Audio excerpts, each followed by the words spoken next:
for dollars. Oh, yo, yo, yeah, yeah. The one for yeah, no, the yeah, what do. Samantha said, fit the land walk. Sexy girls, see they can't go. If you no be Gucci, nah, brother. Say Shelly, Addis Ababa. So no more grandy. With the fast life, it's plenty. She call me Santa, exclusive. Bahamas, balling and balling, no more bamba. No be choice, oh, no be data. Baby, calculate your numbers. If I like vintage is born, every day now be me. With a shameful decor. Baby, calculate your numbers. I for don't turn visitor. Overstay my welcome. I'm chop food in song. Chop food in song. Even my mama joy there. My mama joy. My joy. But my she might comes first. Round and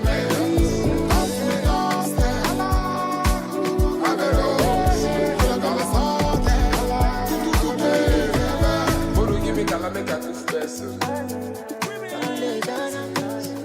We don't like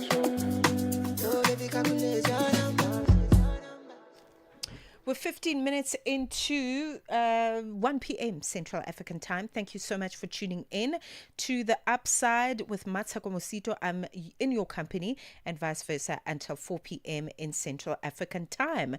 So the 9 hours of Kyalami returns to Kyalami Grand Prix circuit on the 29th of November, which is right now, this year. Okay, it's bringing one of the most respected endurance races back to our country here in South Africa and the space of motorsports for the fans everywhere. So the event is known for its demanding format and world-class competition as it continues to strengthen South Africa's position within international GT racing. So as part of the Southern African Endurance Series calendar, the race builds on the strong season that includes the recent 5 hours of Zwakorps and highlights the growing presence, as it were, of endurance racing on the African continent. At the center of the growth is SAIS Acting Chief Executive Officer Liama Letlaka, who is working to basically make motorsports more inclusive and also accessible. With a full day of racing, fans can expect some activities. There's going to be live music, as I understand it, hospitality areas, and a worldwide, I beg your pardon, broadcast partnership, as well as the 9 hours of Kyalami stands as one of the most anticipated motorsports moments of the year. She is on the line with us. Good day, Liama. Thank you very much for joining us this afternoon. Hi, how are you? I'm good. How are you doing? I'm good, thank you. Thank you for having me. Awesome. You are most welcome. How does this event anchor the space of Southern African Endurance series, as it were, in terms of comparing it to previous years? Compared to previous years, I think this is our biggest one. It's always our biggest one in general in our calendar, as it's our finale. But this year we've gone bigger and better. We have more spectators coming. We have more competitors that are joined to come race with us. So this year is just better than other years. Okay, so for somebody like me who really doesn't know much about the Grand Prix, but perhaps I would be interested, in perhaps introducing it to my young children, or, you know, that sort of thing. Tell me more about it, and also how Kyalami is making it accessible, because I know that's one of your mandates. I'm making it accessible right now. I think I'm focusing on getting young talented children into karting and growing their talent from there. After karting, we put them in polo cups, which is basically a polo car modified for racing. Straight after that, we put them on the main circuit with the Lambos and all the big dogs, and we try to see if we can't put them on a platform that will make them recognizable for future corporates and sponsorships. So Kyalami is one of the spaces where you want to make sure that your child ends up racing at one day, because it is the biggest platform. Okay, sounds like a good place to start. If you've just started listening, we are in conversation with SAIS Acting Chief Executive Officer Liama Letlaka, who joins us as we talk about South Africa gearing up for a motorsport spectacle. All right, the 9 hours of Kyalami returns to the Grand Prix circuit. Let's take a break. Your life, your rhythm, your Africa. Channel Africa. Find it for free on Google Play and the Apple App Store. Es-tu préoccupé par quelque chose? Es-tu passionné par les questions qui comptent? As-tu une voix qui mérite d'être entendue? Eh bien, nous avons la plateforme parfaite pour toi. Téléphone-nous ou fais-nous un WhatsApp au +27 66 408 87 42 et nous te rappellerons. Sois dans la conversation. Salut Channel Africa, ici Beno le diamant rouge aka Binal Sport depuis le Cameroun, le pays des lions. Voilà. Sois dans la conversation. Il ne s'agit pas seulement de parler, mais c'est ta chance d'exprimer ton point de vue, de partager tes opinions et de t'engager avec une communauté qui valorise ton avis.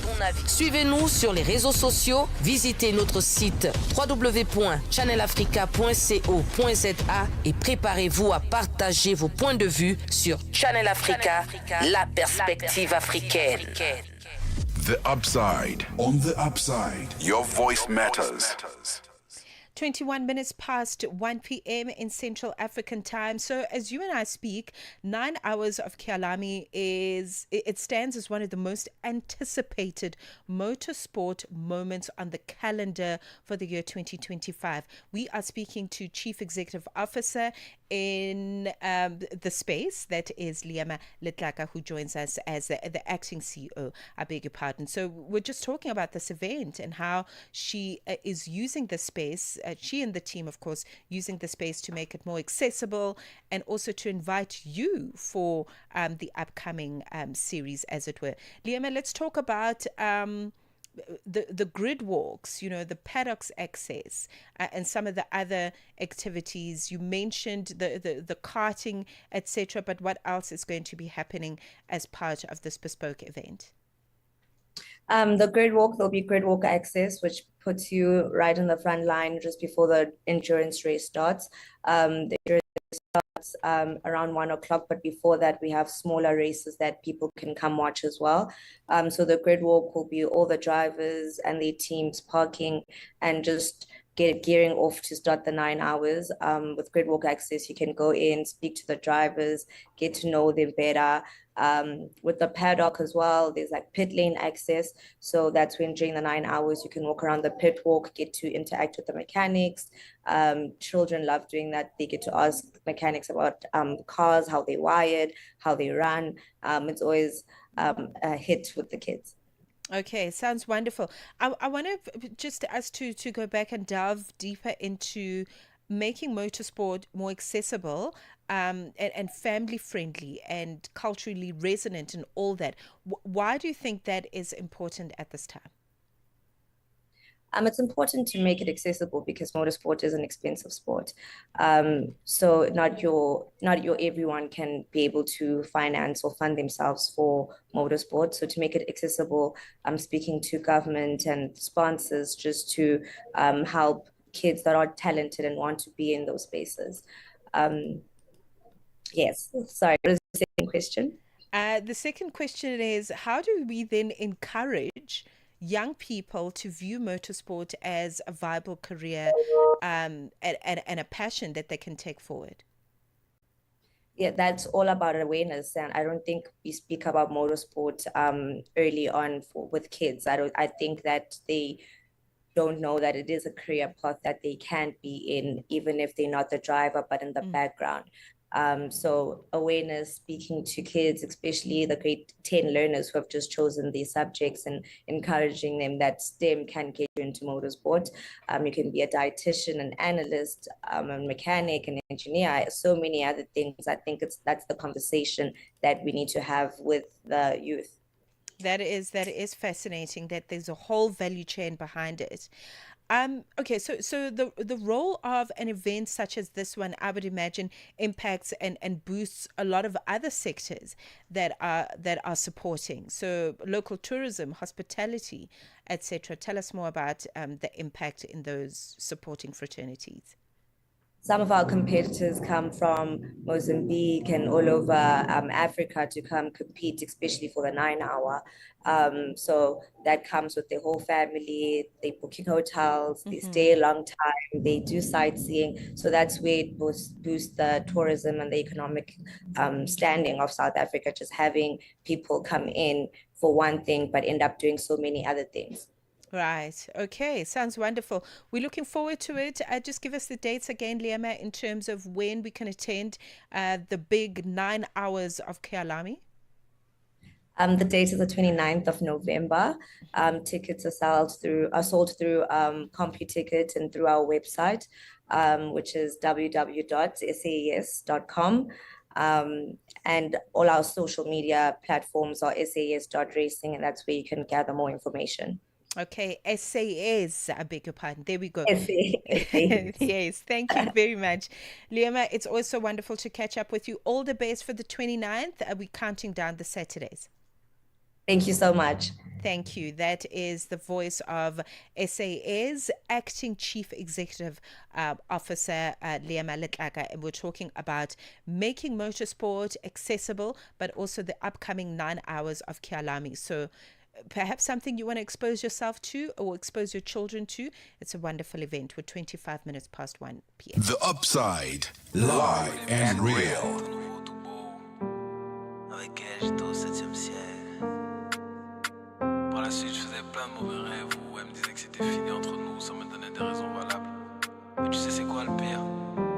C'est que ces rêves étaient devenus réalité.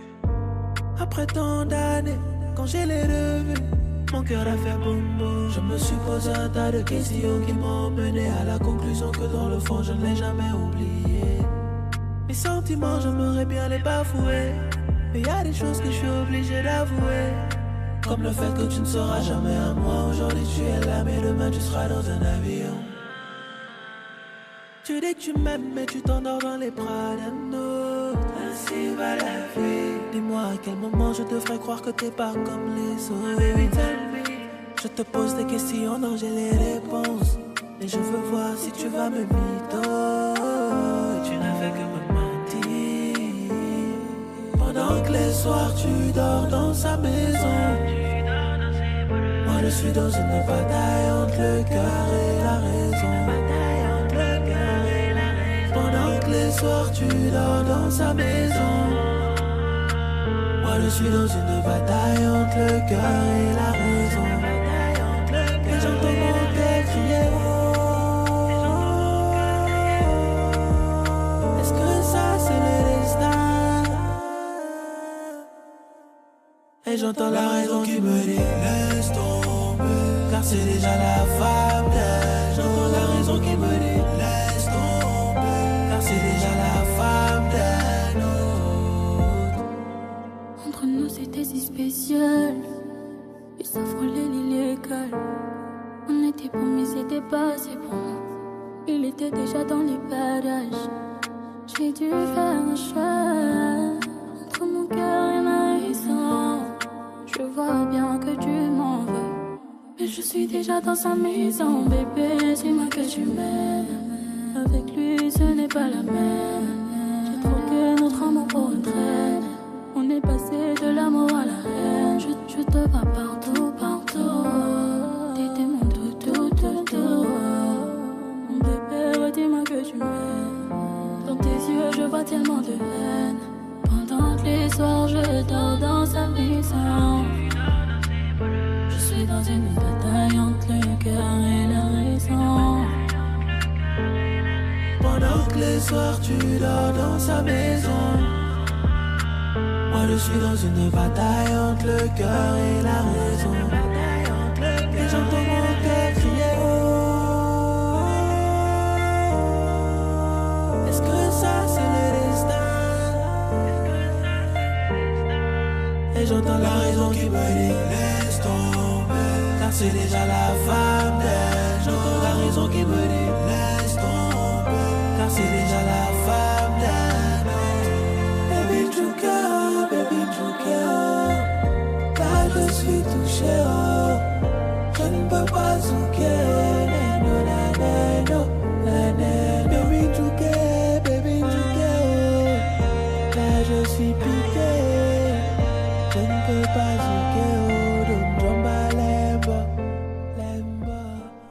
Thank you for tuning in to The Upside. My name is Mmatsheko Mosito, coming to you live from Johannesburg in South Africa. Musique par cœur et raison with Making. So we're about to speak about a gathering that is going to be bringing together voices from around the world to call for justice, for equality, and fairer global economic order. It's going to be taking place over 3 days and right here in Johannesburg, actually, at a venue known as Constitution Hill, which also carries quite a big history if you were to Google it. So I want to invite you in as we have a conversation about what is known as the We 99 People Summit for Global Economic Justice. That's what we're going to be engaging in conversation in the next 10 minutes or so. It is 1:30. Get the news, music, and lifestyle of Africa on Channel Africa, the African perspective. Sports on Channel Africa, the African perspective. It's a very good afternoon from the sports desk. I am Musibu Dimakura with the latest sports news at the Sawa. So Rolando Mokoena, the head coach of Algerian football side MC Alger, has urged South Africans to support Bafana Bafana coach Hugo Broos, as well as respect his selection decisions.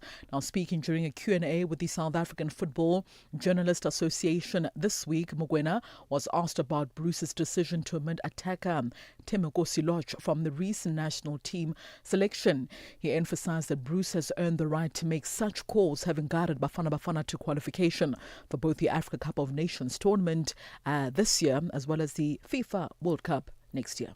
In this moment, we've got a head coach in Hugo Broos who is doing a very, very good job. I think he's done incredibly well for the country. He's done incredibly well for the players.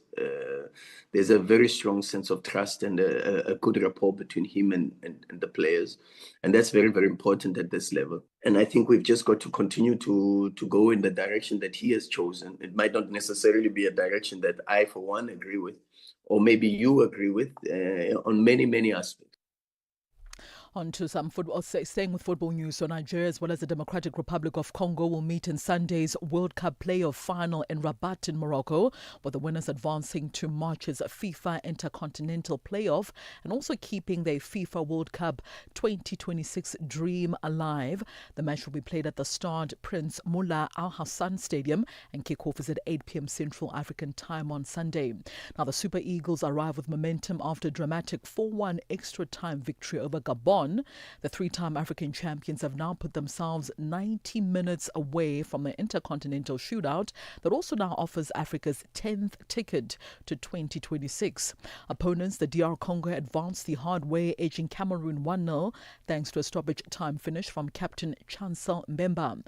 The winners move to the next round, which will be the 6-team FIFA Intercontinental Playoff in March of next year, and 2 spots available for that world stage, while the losers will then see their route to 2026 coming to an end. Well, Major League Soccer has voted to change its competition schedule to align with the other top leagues from the European summer from 2027.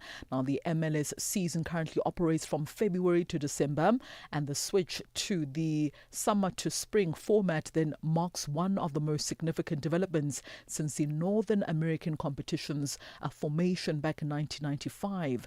The decision follows a 2-year review process, and the MLS believes the shift in calendar will then help its clubs operate more effectively across global transfer windows.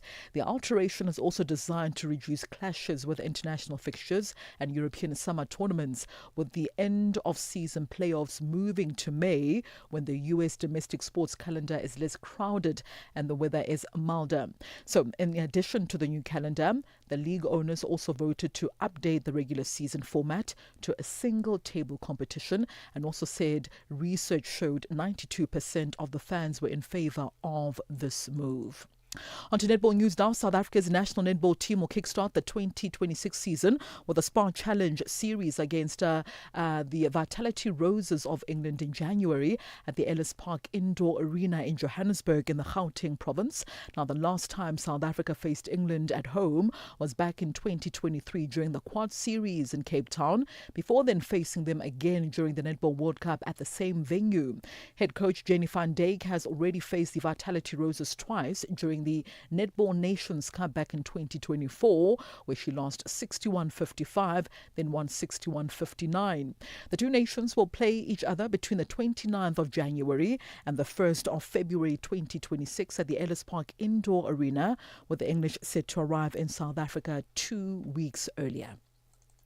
And finally, some cricket news. Pace spearhead Jasprit Bumrah claimed a 5-wicket haul as India bowled out South Africa for 159 on day one of the first cricket test earlier today. Electing to bat first at the Kolkata Eden Gardens Stadium, the reigning world test champion South Africa lost regular wickets to survive just 55 overs of play. Now, South Africa were without key pace bowler Kagiso Rabada, who was ruled out of the game due to a rib injury, so missing essentially the first day of the first test. Aidan Markram as well as Ryan Rickleton then started well in a 57-run opening stand before falling to Bumrah.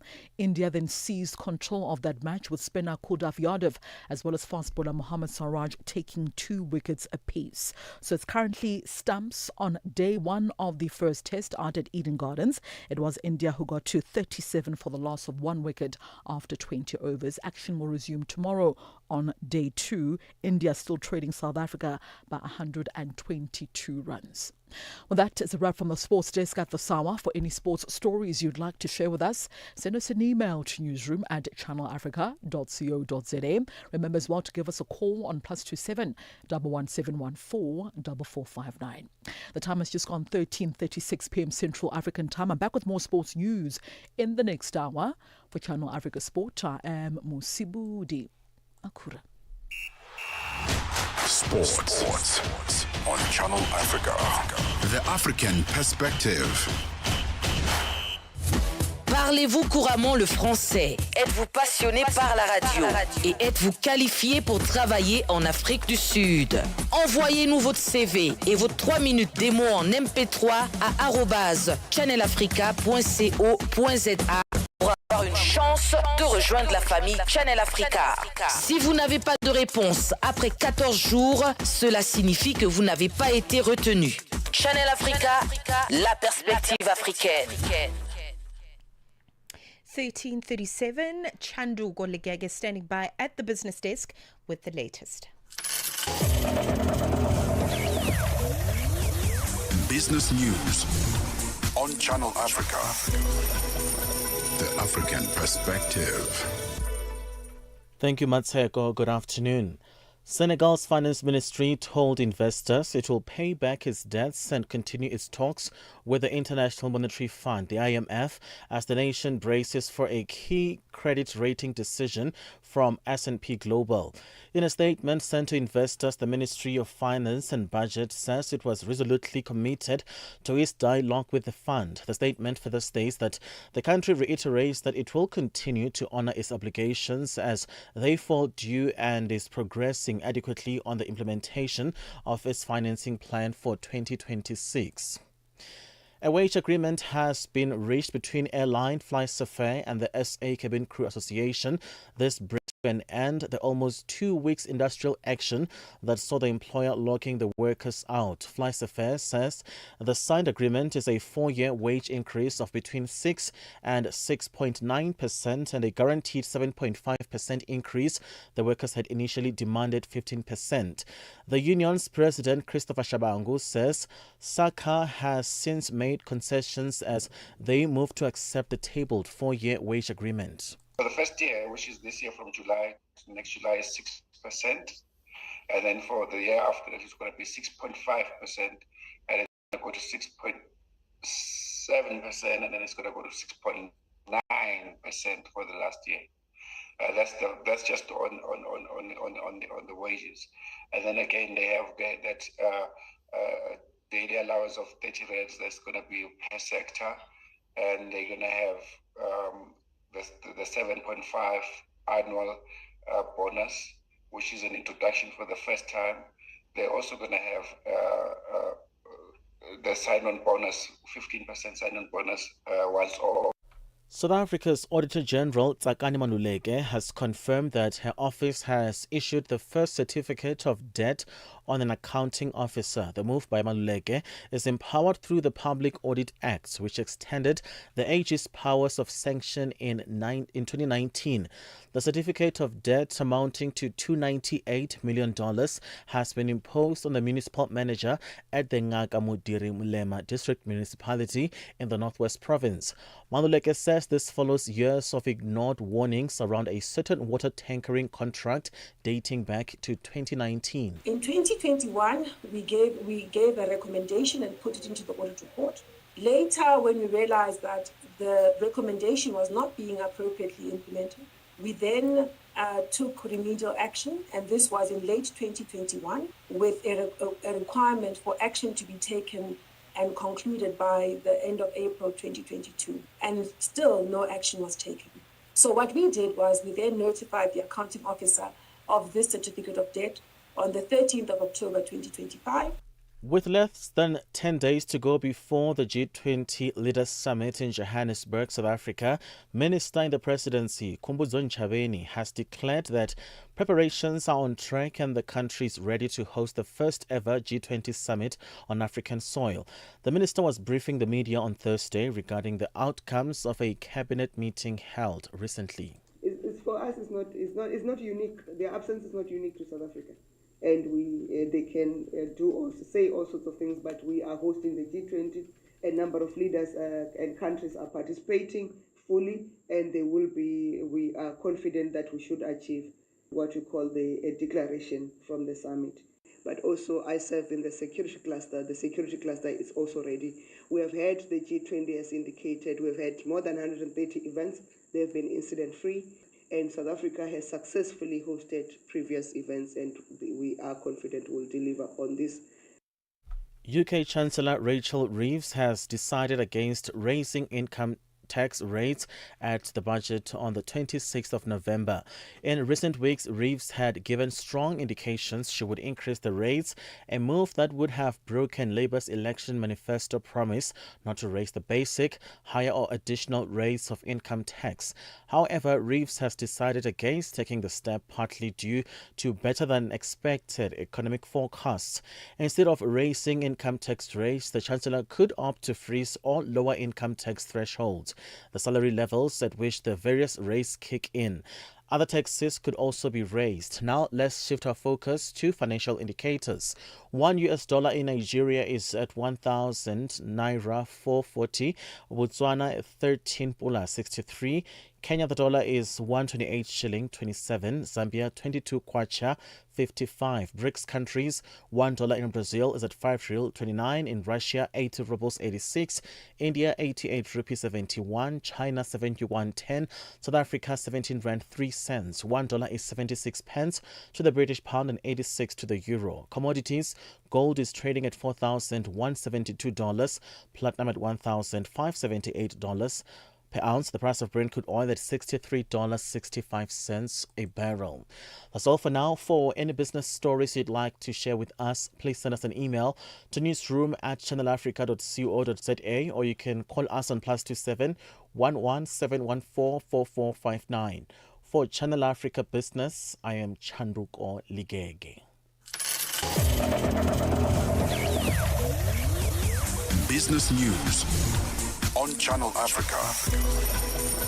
The African Perspective. Celebrate generosity. Celebrate you. Channel Africa. Life with gratitude. Visit our new website or download our new app today. Ukatili wa kijinsia unaharibu maisha na kutenga jamii. Hutokea nyumbani, shuleni, kazini na mara nyingi kwa ukimya. Lakini hauwezi kuendelea. Ukiona, ongea. Ikiwa unaumia, funguka, kwa sababu kutofanya lolote sio chaguo. Sikiliza vituo vyote 19 vya redio kuanzia Jumatano ya tarehe 23 Julai kwenye mijadala, ushauri tamthilia, maonyesho ya elimu na mahojiano na wataalam, manusura, watunga sheria na nchi nzima iliyoathirika na ukatili wa kijinsia kwenye vituo vyako pendwa vya redio. Piga simu 0800 428 428 ili kuripoti unyanyasaji au kupata msaada. GBV, ikomeshwe na wewe. Ujumbe huu umeletwa kwenu na shirika la SABC. We take no sides, none whatsoever. We are the Upside. Thank you for staying with us. This is us fast approaching 1:45 p.m. in Central African Time. Thank you for your listening ear via satellite in Southern Africa on the DSTV audio bouquet, channel 802, OpenView HD, channel 628. The We the People Summit for Global Economic Justice. It's coming. Yes, it is scheduled to take place from the 20th to the 22nd of November this year, and it's all taking place right here in Johannesburg at the Constitution Hill. The gathering is essentially about bringing together voices from around the world as a call for justice, a call for equality, themes that are circulating around a fairer global economic order.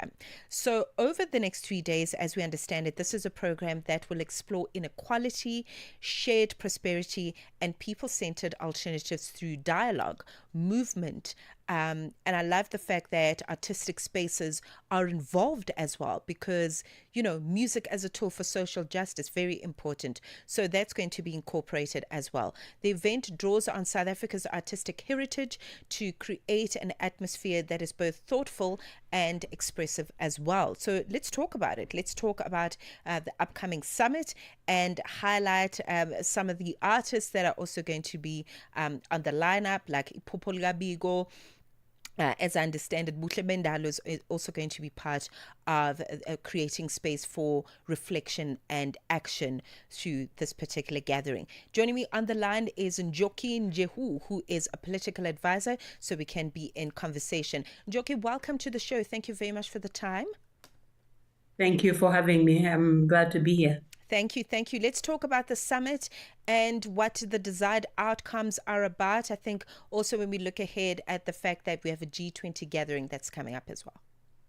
Yeah. So the People's Summit is one in a continuation of people's presence and counter summits at these kinds of gatherings that tend to be very exclusive, have very few people participating, but also represent the interests and often economic interests of the 1% of the richest people and corporations. The People's Summit is the counter in that it is open to workers, to women, to activists, to artists, to communities that are on the receiving end of the worst parts of the economic model that we have, where they are the ones who are being extracted, their labor, their well-being, their health of people and the planet by the interests that are represented by that small group of 20 leaders. Right. I want us to unpack and look at creating a people-centered space. What exactly does that entail, Ms. Njehu, in terms of where we are sociopolitically, and also as we merge spaces on the African continent, you know, from Kenya, where you are from, South Africa, Zambia, you know, Ghana, wherever it is. How are we actually creating people-centered spaces, and how is that going to then shape matters around global economic dialogues and move us forward?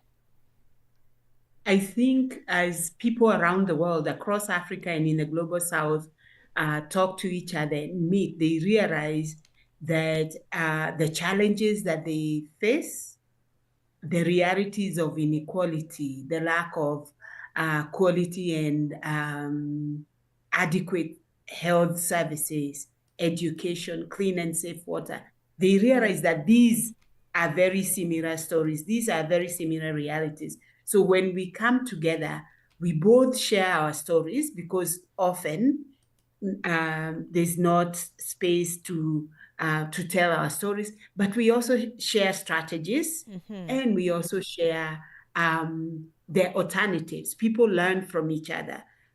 We learn from South Africans, they learn from Zambians, Zambians learn from Nigerians or Burkinabe. So there is that learning experience and exchange that happens in that space. But there's also the sharing of strategies and sharpening of the alternatives that people offer away from what the mainstream offers, where there's a profit motive, where there is an interest that is not about people and communities. It's not about the planet. So this space is one where the focus is not on profit, it is not on the interest of the wealthy, but it is in the interest of the 99%. Absolutely. Thank you for tuning in. If you've just started listening, we are talking about the 99% People Summit for Global Economic Justice. It's happening here in Johannesburg at the Constitution Hill, and we are in conversation with somebody who's really quite pivotal in spaces of grassroots organization, mobilizing people. Her work in activism is very important. Njoki Njehu joins me on the line. Let's take a break. We'll continue. Keep Africa in your hands. Connect to our website for all your news, sports, and cultural updates. channelafrica.co.za. In this episode of Channel Africa Conversations, Peter talks to Dr. Tulisile Buddha, an academic, author, and an expert in indigenous knowledge systems. Join us for a compelling discussion on preserving African languages and traditions in the digital era. Dr. Tulisile unpacks the role of educators, explorers, and how technologies like AI can support cultural preservation, and challenges us to rethink how we honor African heritage. You can find the episode on YouTube, SABC Plus, and on our website, channelafrica.co.za. This episode is a must-listen for educators, creators, and change makers across the continent. Channel Africa, the African perspective. The Upside, taking the African perspective to fresh levels. You are listening to Channel Africa. Thank you for tuning in wherever you are on the African continent. We the people, the 99 People Summit for Global Economic Justice is happening here in Johannesburg ahead of the G20. Very important themes that and also a connection of voices that matter in spaces of justice, equality, and the creation of fairer global economic order. On the line with us, Ms. Njehu, who is really committed to grassroots organization and also a political advisor. And she joins me in that capacity this afternoon as we talk about this wonderful summit.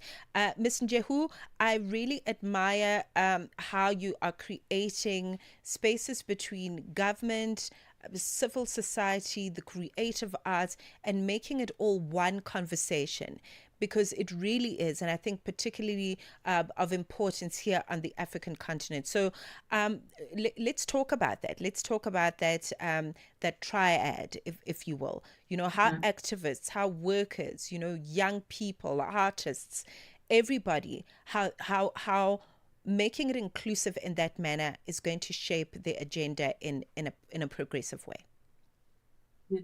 So just to say that the end of this and next week Friday, we expect about 10,000 people on Constitution Hill coming to this festival, to the People's Summit. 2,000 of them from across the global south, including from across Africa, and about 8,000 we expect will be coming from across South Africa.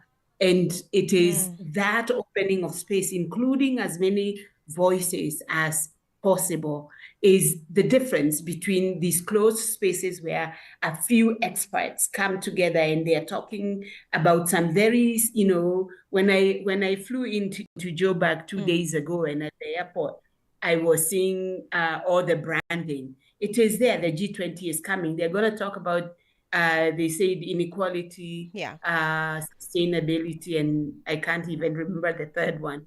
but these are buzzwords that you find in these kinds of spaces. And they mean very different things from what people in communities mean when they talk about inequality. They talk about how their communities, for instance, are policed, how the water service, even the municipal water service, is delivered to them. They talk about the quality of their schools and their health centers, and they share the experiences of pollution in mining communities, or the experiences of shrinking, fishing rights and fishing waters and all of that. It is a much more comprehensive conversation, not just about the profit motive. And this is the stark difference between us at the People's Summit and the G20, boardrooms. The space that we are creating on Constitution Hill will have those very serious debates. We'll have conversations about what is happening to activists, whether you're talking about climate activists, whether you're talking about women human rights defenders, whether you're talking about young artists and the Gen Zs that we see across the world, in Kenya, in Sri Lanka, in Nepal, in Morocco, in all of these places where young people are coming together to say, wait a minute, this future that you have planned doesn't look like the future that we need or that we desire or that we envision. And that is a future that has us as part of the conversation, not where decisions are made by a few people and then delivered for us. You hear when they talk about economics, they talk about creating an environment, a positive environment for investment. It is, in that language, when you unpack it, it is about how they're planning to pollute our communities. It's about how they're planning to exploit our labor. It is about how they're planning to extract the maximum profit and the least benefit for those communities and for those people who are directly impacted when you go into a mining community or you go into a forest community, etc. So this is the difference. But it is also coupled by celebration. There's joy. There'll be music. There'll be dancing. There'll be creative spaces, because that's what our communities look like. They are not these sanitized, very serious. We're just talking about economics. That's the business of the day. But in everyday life of communities, of families, of countries, all of those things happen. And so we create a space where all of those things are happening for those 3 days, where we get recharged to go back and fight for justice and fight for dignity and fight for our rights. I absolutely agree with you. I think we cannot understate the significance of creative spaces, because and that has been the order on the African continent. We are fixing, but as part of us fixing, we're also engaging in song and dance, to move the people forward and not to stay in depressive spaces. But I mean, I like what you're mentioning, Ms. Njehu, in terms of really integrating this as part of a much bigger conversation with the men and women that are on the ground and their lived experience, and not just making this a high level academic economic conversation and that's where it ends. I mean, we've seen what's been happening on the African continent, and there is somewhat of a shared a shared breakdown in terms of spaces of leadership, whether it's young people protesting in Ouagadougou or in northern Kivu, in the Congo, or what we're seeing happening in several townships here in South Africa, with young people taking to the streets and really fighting for change. Let's talk about this gathering and its influence in regional and international conversations on equality. How are we going to see that being shaped through these types of dialogues? So for those of us who are organizing, this is not just a thing that we are doing because the G20 is in town. This is our everyday life and struggle. So this is part of a continuum. If you think of a timeline, this is definitely a high point because the media that will be here listening to the G20 will also have to listen to us, will also have to carry our alternative message. And if they don't, then they are failing in in delivering what should be the sort of the comprehensive message that is coming out of Johannesburg, coming out of South Africa at this moment in time. And I think that one of the things to really, understand, that people need to understand, is that these struggles that are being, if you will, featured or being talked about this week and next week are part of thousands of communities' everyday life. The people who fight for climate justice, those in Brazil at COP, and those who are here do that day in, day out. Right. And then we get moments in time where we get venues and our voices get amplified, and we get a chance to really project outward what it is that we are fighting for. Yes. And all of that is, the interesting thing I find for me in the work that we've done is that the understanding that different people understand and comprehend the issues that we talk about in different ways. Some people hear a song, but some people see a skit, some people read a long policy paper. All of those are available. And all of those are valid methods of delivering these messages. So when we come together at Constitution Hill over the next few days, it will be to present all of these issues in their fullness, and to share with other people so that we can learn and strengthen our practice of fighting for justice. Okay, this is really, if I can use the word glorious, please allow me, because it really is. Absolutely. It's moving us forward, and 99% of the people stand to benefit from this work, and not just as an event, as you mentioned it, but really as a movement of the people. We, the 99 People Summit for Global Economic Justice, scheduled to take place. Please support it, and if you've got any significant contributions, I'm sure you are most welcome to share. That is what the space is for. It's happening 20th to 22nd of November at Constitution Hill, and we were in conversation with Ms. Njoki Njehu in her capacity as a grassroots organizer, a political advisor, and really mobilizing and taking action in spaces of activism where it matters most. It is 2:01 on Elenzinzi, standing by with the latest news. Get Channel Africa on DSTV Audio Bouquet. Channel 802.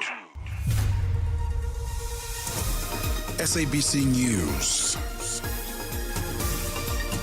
The African Perspective. Thank you, Mmatsheko. Looking at your top stories, South Africa ready for the G20 Leaders Summit, and Russia launches its worst drone and missile bombardment of the Ukrainian capital. Your latest news. Greetings to our listeners. Well, just a week before the start of the G20 Leaders Summit in South Africa, President Cyril Ramaphosa says he is happy at the country's preparedness to host the meeting of the most industrialized nations. He was speaking to media during a walkabout at the Walter Sisulu Square of Dedication in Soweto, south of Johannesburg.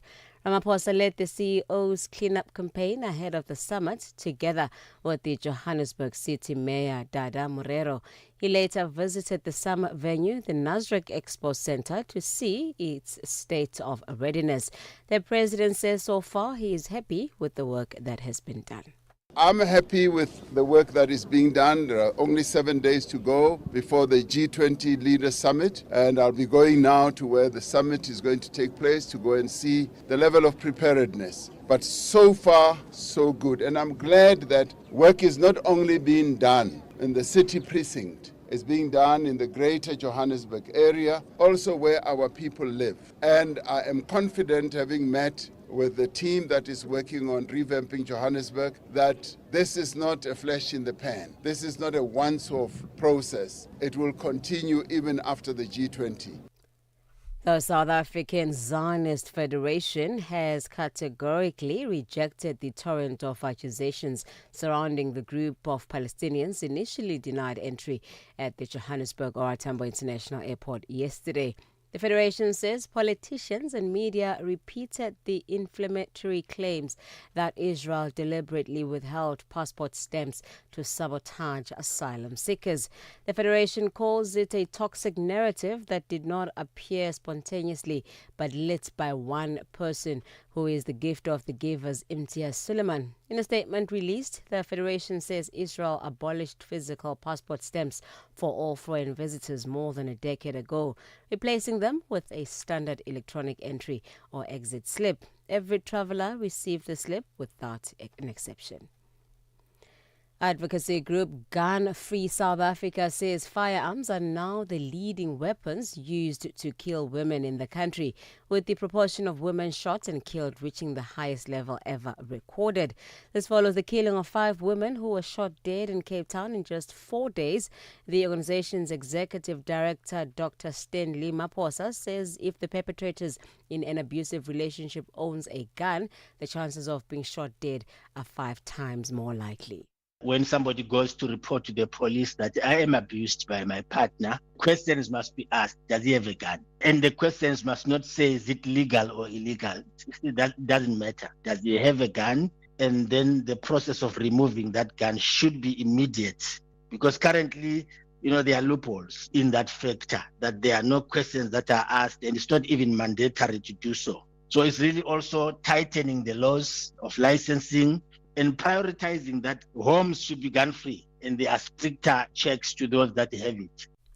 The UN Human Rights Council is holding a special session on the situation in Al Fashir, Sudan today, in which states will consider a request for a fact-finding mission on reported mass killings as the sit in Darfur fell to the paramilitary forces.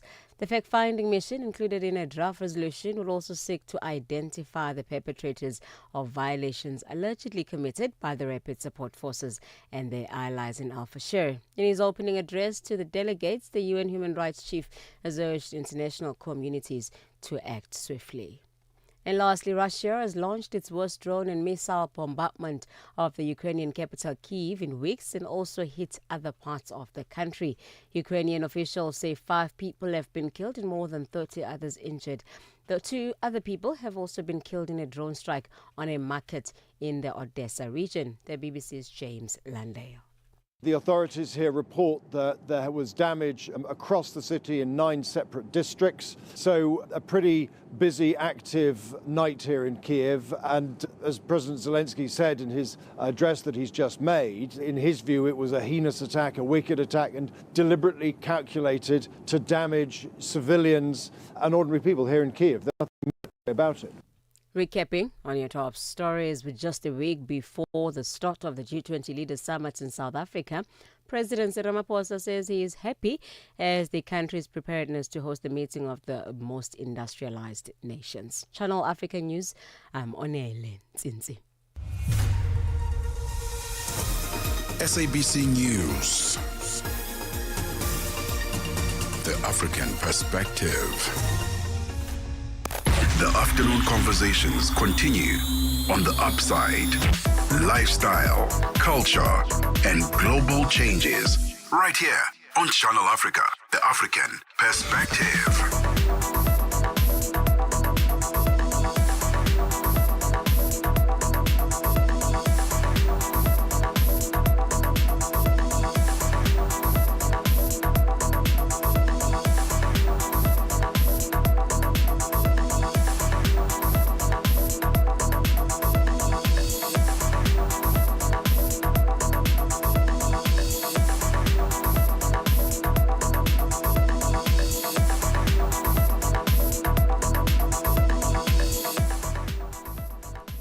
We're 8 minutes into 2 p.m. in Central African time. Thank you for staying with us on The Upside. We're in the middle hour of the show, coming through in conversation with massive music. Yes, it's a Friday, so we've got to incorporate musical elements into our programming, and very excited to share that Massive Music is making a return with a new release titled Mjolo. And we understand that this is set to shape the sound of the summer season for this year, not just in South Africa, dare I say the Southern Hemisphere. We're going to see how that goes. But it's a track that explores the highs and the lows of modern relationships, intimate relationships. It's a warm, hypnotic amapiano arrangement, really, really beautiful. So guess what? He's going to be joining us in studio, and we're going to be talking about just the soul in the amapiano music, the soul in this particular song, and who he worked with, how he balances the mood and the movement and the moment, all the good stuff coming through. So we're going to talk all things music and rhythm with Massive Music as he joins us in studio. Stay tuned. Your afternoons just got even better. Fresh and exciting. The Upside, hooking you up with today's news from an African perspective. Africa, voici Abedi. Oui, c'est moi. Abedi est un passionné de musique dans l'âme. Il a un goût pour toutes sortes de musique et passe ses journées à écouter Channel Africa. J'aime beaucoup la musique africaine. Ok. Devinez quoi? Channel Africa veut aider Abedi et les mélomanes du monde entier à découvrir encore plus de musique incroyable. C'est pourquoi Channel Africa appelle les artistes africains à soumettre leur musique. Chers artistes, n'oubliez pas de nous fournir toutes vos informations pertinentes à l'email adresse musique@channelafrica.co.za. Les soumissions sont votre chance d'être entendues, mais elles ne garantissent pas une playlist. Toutes les soumissions seront soigneusement examinées pour voir si elles répondent aux exigences de notre station. Channel Africa, la perspective africaine. Channel Africa, your voice, your sound, and your home. Stay logged right here.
Upside. On the Upside, your voice matters.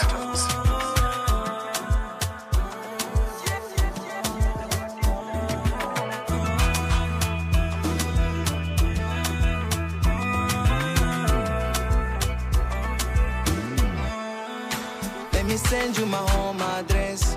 Now your love can heal my stress. To the end of time. Will you stay by my side, girl?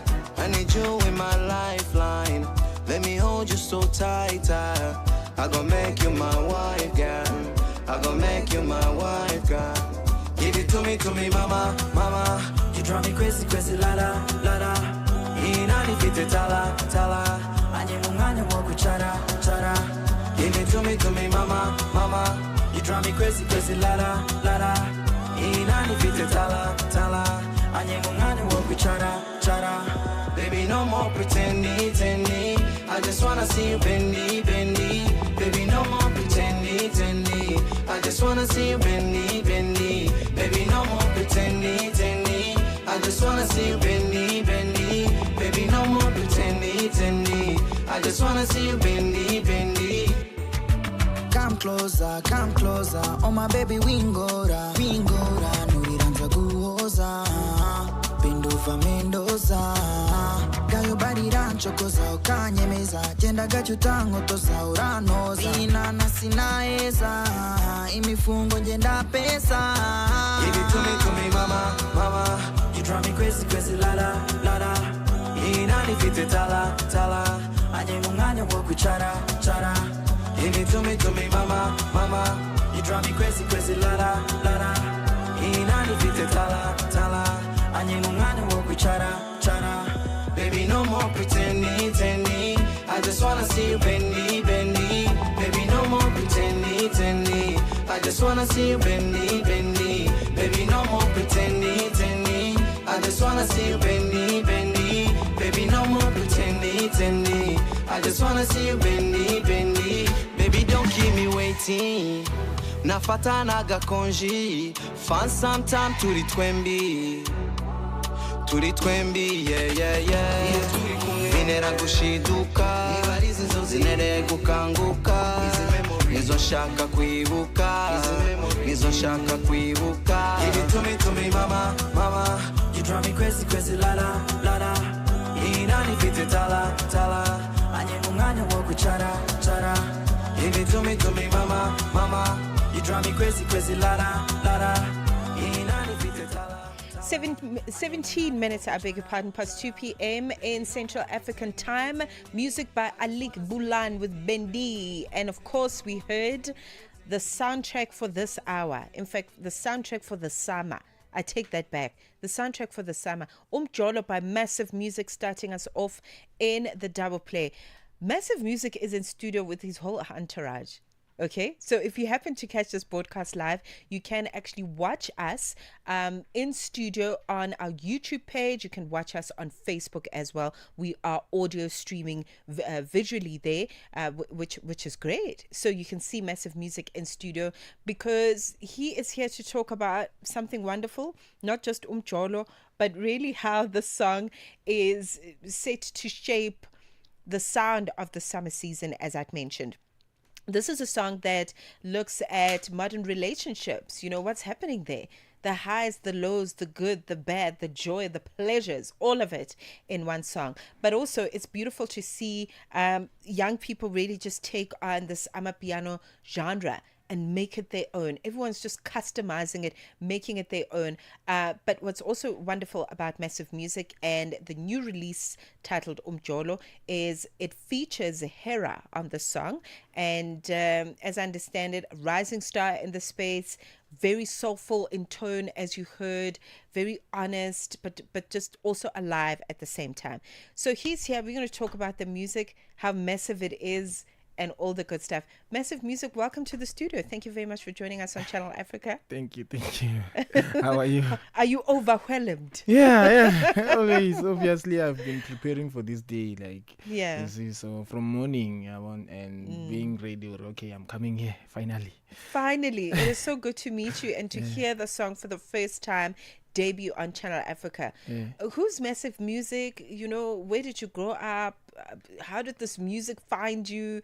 This level of creativity. Tell us about you. So Massive Music, his real name is Ntakazini. He's Venda, so he grew up at Limpopo, Lwamondo, and then later on, while he was growing up, he moved to Soweto, Shawela, which is, I was doing my high school years there, and then I embarked on this journey of making music after my matric, which is 2018. So that is where I actually took it serious, and then I started ngama piano, you see. So actually no, I started in Afrotech, then moved to Amapiano while it was rising 2019. And then I moved to it and made some hit songs there, and then moved now to 3-step. Obviously I'm versatile, so I don't want to stick to one sound. Yeah, I need to be growing and challenging my creativity. Yeah, so that is how I move actually. Oh, I love the moves. And we're going to talk about the moves and how they have created Umjolo as well, which is a song that features Hera. It is brand new and good for you. Thank you for staying with us. We're 20 minutes into 2. Call us on +27 63 406 9126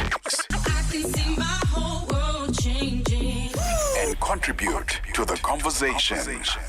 Africa at Play with Neto and ETO Chemane. I've witnessed something fresh, something exciting, and something very inspirational from the president of the country, William Ruto. Whenever athletes are performing to their best level, he always comes on board to reward those athletes, be it football, be it athletics, and not leaving it up to the sport ministry. The president realizes that sports is a business, and for that reason, he also reduces the number of people who are jobless, because sports now is such a serious business, and for that reason, commercialization of sport is a major way of improving or increasing employment opportunities for the young people, and that is why the president has been very persistent in trying as much as possible to inspire more sports personalities to reduce the baggage of the people who are struggling to get job opportunities in the country among the young people. Francis FM Mutegi, our correspondent from East Africa in Nairobi, Kenya. Live every Saturday and Sunday from 2 to 5 p.m. Central African Time. We take no sides, none whatsoever. We are the Upside.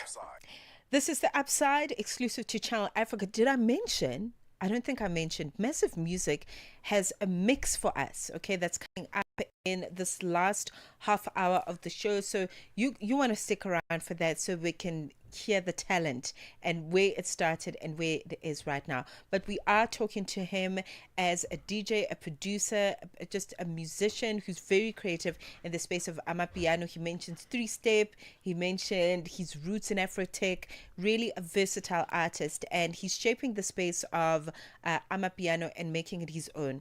Speaking of that, I like that every individual that's coming into Amapiano, if you will, is using it as a black and white, and then you just add your own color. I was speaking to another gentleman, I forgot his name, but he has taken Mapiano and merged it with Lekombo. Okay. From Limpopo. You also from Limpopo in Venda. Are you also adding a little bit of Chikonda in there, making it, I like that. I like how we are also using the genre to go back to our roots. Yeah. Is that something that you're considering? Yeah, obviously the drumming. Yes. Yeah, speaks a lot. Yeah. So firstly, when you're producing, I normally use the drums a lot on my production. You could even hear on Jolo, like it's a bit different. It has more drums, more shakers. So yeah, obviously I took it from there. And mind you, we have a rich background via music as a South Africa as a whole, and we have so many different genres. So I took some of those there, and then traditionally, and making it more African, and making it more like chord and musical and bass lines. So yeah, I go about it like that. Yes, no, that sounds progressive. But what are your opinions on the movement of Amapiano? Because it's now become bigger than anyone. Yeah. It's like a force now to be reckoned with. I mean, you hear influences of the music in American artists. You hear it in our West African counterparts are also borrowing from Amapiano. Yeah. But do you think that it is a good progressive move that music is moving in that direction, or do you think that it is going to kill the traditional genre space as we know it? Yeah, it is a good move because of music is made for the people. Right. First of all, so we need to share, we need to unite. Music is there for us to enjoy it and get us united. Because if you can check, even back in the days when our Shaka are going to wars, they will sing so that they will uplift their spirits, you see, and connect. If there is a festival, there is no festival without music. You see, it needs to make sense. So Amapiano, be it growing, it's a nice thing because we get to share, and it's a big pie after all, you see. So Yes. it's enough for everyone who wanna take part on it, and it is nice. It is nice to see it growing and reaching the boundaries that maybe some of the people didn't see it coming, and then now it's this big thing, and isizana abantu abaningi, and a lot of people are eating from that, and a lot of like employment is being created because of that. Oh, yeah. I like that. Yeah, the creative economy is growing because of the genre, and you know, producers are getting work, production work. You know, DJs are getting work and gigs and bookings, etc. Promoters are getting. You know, I like that. Yeah, that's a good way to look at it. Talk to me about Hera. Who is Hera? Because she sounds amazing in Umjolo. Oh my goodness. She sounds, you know, like she was meant to be. So talk to us about who she is and also how you got to meet her and create magic with her in this way. Okay, before I even begin talking about shout out to her. Shout out to Hera. Yeah, she's one of the dopest vocalists that I know. You know, so so how we met, we were at Durban, like Durban July, and then we took our studio to Durban, and then we're like, okay, we're working, and then my management actually contacted her management saying, okay, we are this side, guys, can at least please make her pull up, and then she pulled up. And I remember very well, it was like around in the morning, you see, when I made the bed. So I was like, oh, okay, sharp, now we're going to... Actually, I didn't know. It came as a surprise. Oh, okay, she's here now. Like, Nice. got introduced to her, we talked, and then we got into the studio, start playing the beat, and then, she wrote on the spot, and she was like, she went all like in. She even freestyles on some of the beats, and like she has a very, very rich background when it comes to music, because she used to do soul, she used to do R&B. Oh, you can hear it. Yeah, she's very, very versatile, and look out for her because she's coming. Because we have a lot of stuff coming on our way, actually. Yes. So, yeah, actually, that was going to be my next question, because we know of Umjolo now, with you featuring Hera. Is this part of an EP, an extended play? Is it part of a full-length album? Yeah, for now, I will say it's a single.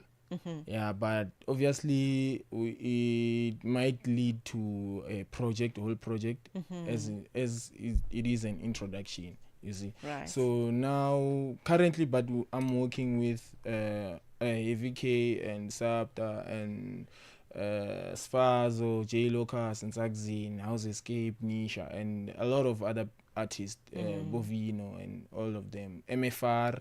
You see, so there's some big names. Yeah. Oh wow. Yeah. So expect something that will come towards the end of the year. Actually, the last drop, and then next year early expect an project that will be introduction, because I'm under Spirit Music, so we're gonna drop a whole like introduction project where we'll be introducing all of us. You see, and you get to hear the different parts of music being played there.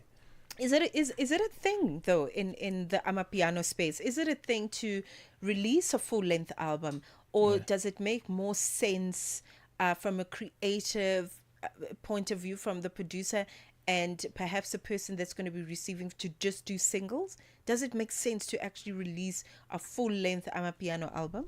Yeah, it does. Because first of all, you want people to understand your creativity side. You want people to actually get to know and take them in a journey of music. You want to offer people different stuff, because you might find that on the project that you are dropping, actually people can relate to 5 songs. Or more than 3, or some people like this stuff, or some people like your soulful side, some like your scubu, some like your mellow, you see. So you need to actually introduce this project, then afterwards maybe you can be like singles here and there, projects, EPs, and yeah.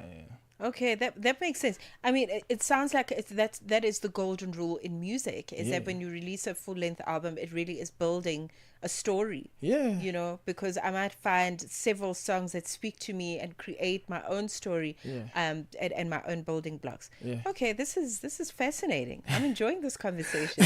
I really am. We're going to talk about, we've been getting to know you in this segment, you know, getting to know how you think, your creative process, you know, your collaborations with artists like Hera and the other producers that you'd mentioned. But we're going to talk about the meat of this mjolo relationships, the modern relationships, because listen, they come with a lot of joy, but there's also challenges. So we're going to talk about how the song actually highlights all of that, and how you can get to make it the soundtrack for your summer, or at least get to hear it on a dance floor near you. It is 2:30.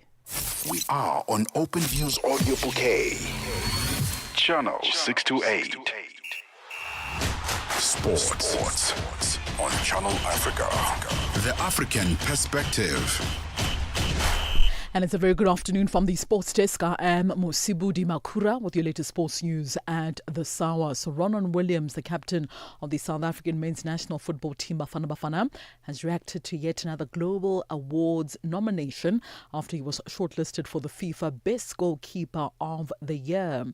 Now, Williams, who had made the cut last season for the Ballon d'Or Yashin Trophy, was among the 11 goalkeepers who were nominated this season alongside Yusuf Bono of Morocco and other top goalkeepers from around the world. The reigning African goalkeeper of the year has also continued to rise to his heroic performances at the last AFCON tournament. This is what he had to say following this latest nomination. Still get a lot of goosebumps. I don't think it's settled down yet, or I've realized what I've achieved. Maybe one day, you know, when I'm done playing, you know, then I'll sit back and think about all the achievements. But for now, it's always about the next assignment. But yeah, amazing.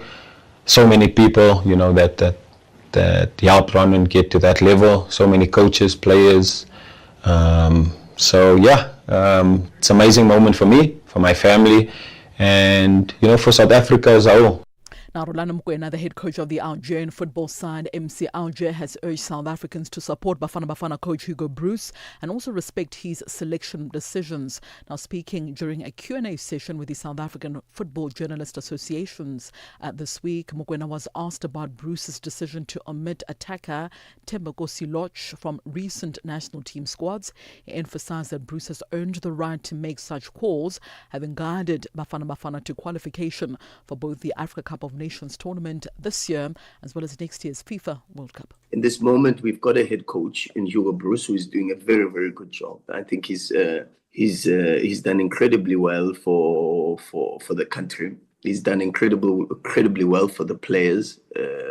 There's a very strong sense of trust and a good rapport between him and the players. And that's very, very important at this level. And I think we've just got to continue to go in the direction that he has chosen. It might not necessarily be a direction that I, for one, agree with, or maybe you agree with on many, many aspects. Right, we'll stay with more continental football news now. Nigeria as well as the DR Congo will meet in Sunday's CAF World Cup playoff final in Rabat in Morocco, with the winners advancing to March's FIFA Intercontinental Playoff, as well as keeping their FIFA World Cup 2026 dream alive. The match will be played at the Stade Prince Mullah Al Hassan Stadium, with kickoff at 8 p.m. Central African time. Now, the Super Eagles arrive with momentum after a dramatic 4-1 extra time victory over Gabon last night. The three-time African champions have now put themselves 9 19 minutes from an intercontinental shootout that offers Africa's 10th ticket to the World Cup in 2026. Their opponents in the DR Congo advanced the hard way, edging Cameroon 1-0 thanks to a stoppage time finish from captain Chancel Mbemba. The winners move on to a 6-team FIFA Intercontinental playoff in March of next year, where 2 spots are available for the World Cup next year, while the losers will then end their prospect of playing at a FIFA World Cup. Further afield now, Major League Soccer has voted to change its competition schedule to align with the top leagues from the European summer of 2027. Now, the MLS season currently operates from February to December, and the switch to the European summer to European spring format also marks one of the most significant developments since the North American competition formation back in 1995. The decision also follows a 2-year review process, and the MLS believes the shift in calendar will help its clubs operate more effectively across global transfer windows. The alteration is also designed to reduce clashes with international fixtures and European summer tournaments, with the end of season playoffs moving to May, when the USA domestic sports calendar is less crowded and the weather is milder. Now, in addition to the new calendar, league owners also voted to update the regular season, a format, to a single table competition, and also said research showed that 92% of the fans were in favour of this move. And finally, netball news. South Africa's national netball team will kickstart their 2026 season with the Spa Challenge 3-test series against the Vitality Roses of England in January at the Ellis Park Indoor Arena in Johannesburg in the Gauteng province. Now, the last time South Africa faced England at home was back at the 2023 Quad Series in Cape Town, before facing the same opponents at the Netball World Cup of that year. Now, head coach Jenny van Dijk has also already faced the Vitality Roses twice during the Netball Nations Cup in 2024, where she lost 61-55 and went on to win the next fixture 61-59. The two nations will play each other between the 29th of January 2026 and the 1st of February at the Ellis Park Indoor Arena, with the English team set to arrive 2 weeks earlier. Well, that concludes the sports news this hour. For any sports stories you'd like to share with us, remember to send us an email. Our email address is newsroom@channelafrica.co.za. Give us a call as well on +27 11714 4459. I'm back with the final sports update for the Upside in the next hour. It's 14:36 p.m. Central African Time. For Channel Africa Sport, I am Musibudi Makura. Sports on Channel Africa. The African Perspective. A atenção do mundo está em Joanesburgo. Líderes das maiores economias do planeta reúnem-se para tomar decisões que irão moldar o futuro das nações e dos mercados. O Channel África está no centro dos acontecimentos, a trazer-lhe as conversas, análises e perspectivas que realmente importam. A cimeira do G20 nos dias 22 e 23 de novembro, sob uma perspectiva africana em tempo real. Acompanhe tudo no Channel Africa. 14:37. Let's check in with business news. Chandu Goligege standing by. Business news on Channel Africa. The African Perspective. Thank you, Mmatsheko. Good afternoon. Senegal's finance ministry told investors it will pay back its debts and continue its talks with the International Monetary Fund as the nation braces for a key credit rating decision from S&P Global. In a statement sent to investors, the Ministry of Finance and Budget said it was fully committed to its dialogue with the fund. The statement further states that the country reiterates that it will continue to honor its obligations as they fall due and is progressing adequately on the implementation of its financing plan for 2026. Another news, a wage agreement has been reached between airline FlySafair and the South African Cabin Crew Association, SACA. This brings to an end the almost 2 weeks industrial action that saw the employer locking the workers out. FlySafair says the signed agreement is a 4-year wage increase of between 6 and 6.9% and a guaranteed 7.5% increase. The workers had initially demanded 15%. The union's president, Christopher Shabangu, says SACA has since made concessions as they move to accept the tabled 4-year wage agreement. For the first year, which is this year from July to next July, is 6%. And then for the year after that, it's going to be 6.5%. And then it's going to go to 6.7%. And then it's going to go to 6.9% for the last year. That's just on the wages, and then again they have that daily allowance of 30 rands that's going to be per sector, and they're going to have the 7.5 annual bonus, which is an introduction for the first time. They're also going to have the sign-on bonus, 15% sign-on bonus once all. South Africa's Auditor General Tsakani Maluleke has confirmed that her office has issued the first certificate of debt on an accounting officer. The move by Maluleke is empowered through the Public Audit Act, which extended the AG's powers of sanction in 2019. The certificate of debt amounting to $298 million has been imposed on the municipal manager at the Ngaka Mudiri Mulema District Municipality in the Northwest Province. Maluleke says this follows years of ignored warnings around a certain water tankering contract dating back to 2019. In 2021, we gave a recommendation and put it into the audit report. Later, when we realized that the recommendation was not being appropriately implemented, we then took remedial action, and this was in late 2021 with a requirement for action to be taken and concluded by the end of April 2022, and still no action was taken. So what we did was we then notified the accounting officer of this certificate of debt on the 13th of October 2025. Environmental campaigners at the COP20 say the proportion of fossil fuels lobbyists attending the UN Climate Summit in Brazil is the largest ever at such a meeting. 1,600 delegates from oil, gas and coal backgrounds are attending.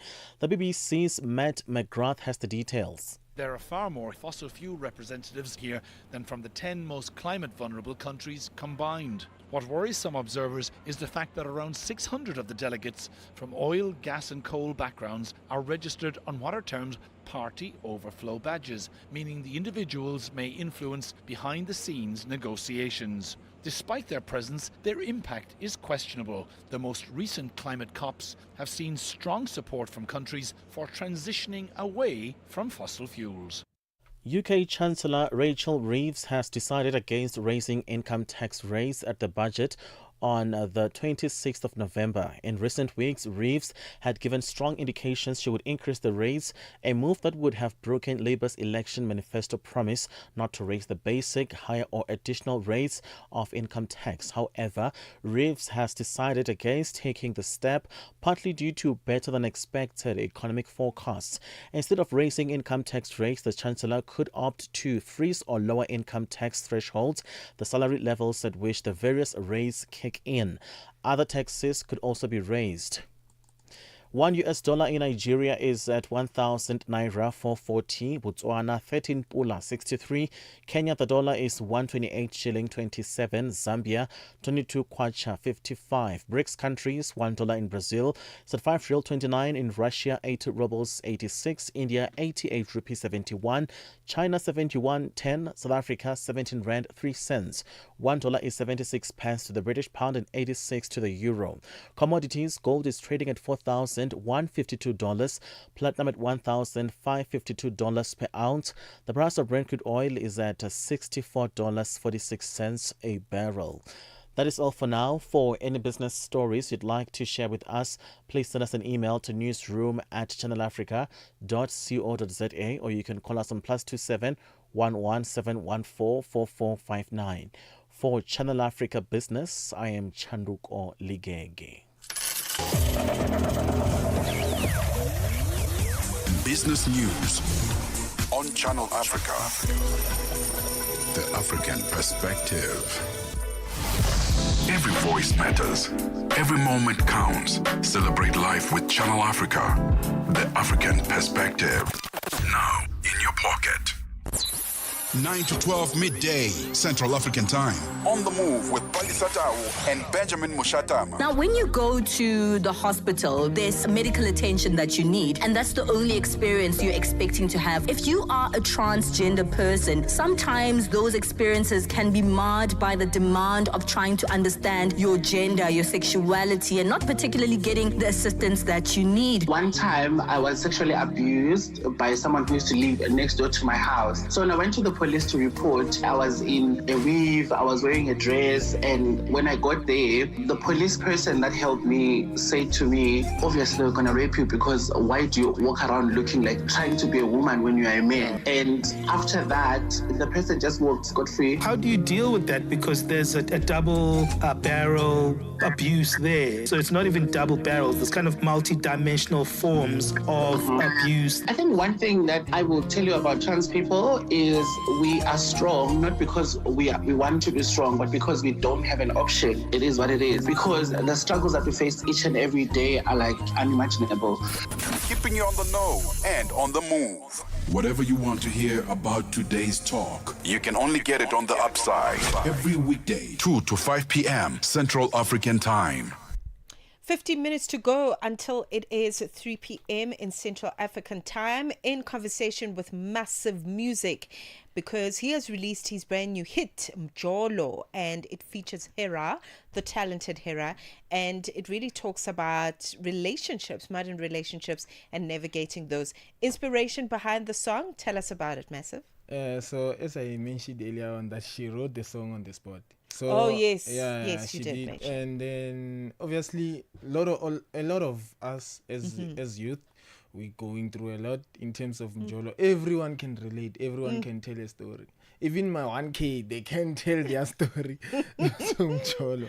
So we thought it's a best idea actually to go about it and introduce this different topic, and we knew it will get the engagement because a lot of us can relate, and as we wanna save something that all of us can relate to and talk about as time goes by, you see, and then you get to heal through it, because it does say okay, I'm hurt, but at the same time the grooveness of the song is saying okay, pick up yourself.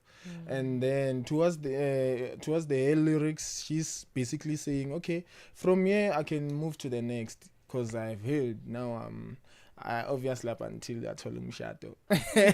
Exactly. Listen, you keep going till you find the one, hey? Yeah. You're not gonna stop. You keep going till you find the one. Yeah. Okay, this is wonderful. The song is out, I'm guessing, on all digital platforms since yesterday, hey? Yeah. So where can people find it? They can find it on Apple Music, Spotify, YouTube, Instagram, Facebook, TikTok. It's there. Everywhere. All the platforms. All of them. Awesome stuff. Yeah. Congratulations, man. Thank you. You are the man at the moment. Thank and you. speaking of you being the man at the moment, you got a mix for us. Yeah. And before I go, bookings, it's booking at spiritmusicsa.co.za. That is our email.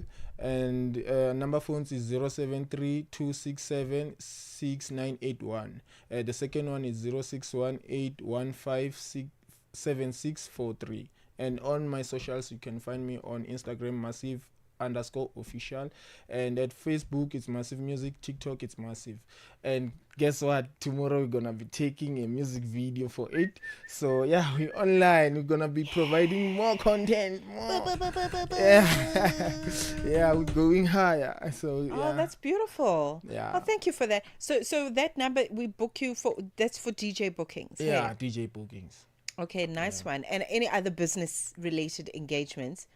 Thank you very much. Yes. Yeah. Business engagements, endorsements, whatever you want to talk business about, you can use the same number. Yeah. Massive thank you once again. We're looking forward to the mix. A little tidbit about what's in the music that's coming up. Obviously, 3-step. Okay. Yeah, it's the new sound, so we're gonna be exploring more. And yeah, I mean, enjoying the music, introducing new music, remixes, and expect like Friday. Yeah. Huh? Yeah. So expect something that will like give you the Friday mood. Nice one. Yeah. All right. So the mix is loading. Stay tuned for it. It's coming to you in a moment. Be inspired. Stay informed. Channel Africa, the beauty of life. Now available anytime, anywhere with our new app. The Morning Switch Weekend with the Shy Guy. The story that takes us to Zambia. There are two men actually that were sentenced to prison for the plot to kill the president with witchcraft. You go like, what? So these guys were arrested actually in Lusaka. And what was found on them was a live chameleon. Can you believe that? Animal tails and bottles of concoction. That law takes us back to 1914, which is the Witchcraft Act. I can imagine now arrested and they go to jail for the next 2 years. You know, I presume that when you get to jail, they get to ask you actually, what is it that you committed? Now, this is the first of its kind, by the way, for somebody to be arrested for such. They in Pemba, whenever they pass, hey, Chikanga, hey, Uloya, hey, Mulosi. And imagine here I am in these early hours of the mornings, I get to talk about witchcraft. Saturday and Sunday mornings belong to the Morning Switch. 3 to 6 a.m. Central African Time. The Upside, taking the African perspective to fresh levels. Massive Music has graced us with his presence, and not only that, a fine DJ mix is loading. Here it goes. Tune in and turn up the volume. This is Channel Africa. Conversations are happening, and Channel Africa is at the heart of them. We tell the African story with clarity, pride, and purpose, reaching audiences that matter to your brand. Partner with us and connect your business with listeners across borders in multiple languages and markets. For partnership opportunities, sponsorship, or sales, email us at partnership@channelafrica.co.za. Channel Africa, the African perspective. The Upside, live and real.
Tolobuti, ingane tinimale. Ingakontansi. Yoshone benani, kalaitale. Asa tinimale. Tolobuti, ingane tinimale. Ingakontansi, kalaitale. Yoshone benani, kalaitale. Tolobuti, asa tinimale. Tolobuti, ingane tinimale. Ingakontansi, kalaitale. Yoshone benani, kalaitale. Fane pele ngwana, uze feel like feeling soft, feeling soft. Ijabule ngani, uze nakumozi, itsangene moto. Hallelujah, swale mitanda zobawo, hallelujah, bazaba, yababona ba, yabazaba, hallelujah, bazaba, yababona ba. Asentinimale. Tolobuti, ingane tinimale. Ingakontansi, kalaitale. Yoshone benani, kalaitale. Kalaitale. Asentinimale. Tolobuti, ingane tinimale. Ingakontansi, kalaitale. Yoshone benani, kalaitale.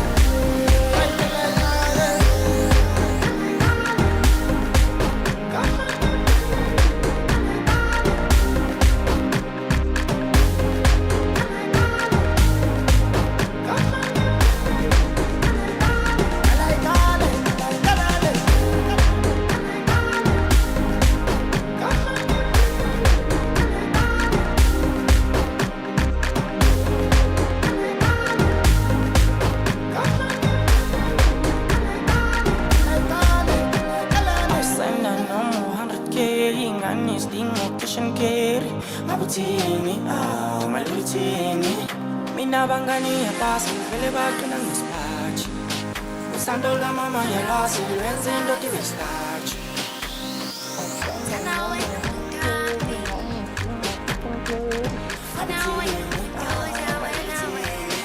mina bangani yabasi vele baqina ngesiphathi usando lamama yalasi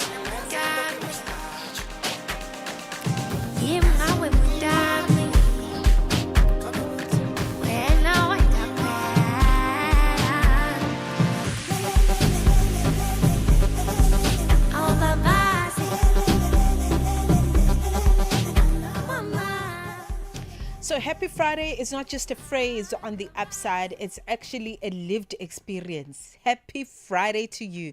I hope that you enjoyed the mix. And okay, the bad news is that we're going to pause it for now. But the good news is that Massive Music is going to continue with the mix in the next hour, just after we take the news with Onele Nzinzi. SABC News. The African Perspective. Thank you. Looking at your top stories, atrocities committed in Sudan stain on the record of the international community. And Russia launches its worst drone and missile bombardment of the Ukrainian capital. Your latest news. Greetings to our listeners. The UN's Human Rights Chief Volker Turk says atrocities committed in the Sudanese city of Al-Fashir are a stain on the record of the international community. At least 2,000 people are thought to have been killed in a reported massacre in Al-Fashir when it fell to the paramilitary rapid support forces 2 weeks ago. Turk was speaking at an emergency session of the UN Human Rights Council in Geneva earlier.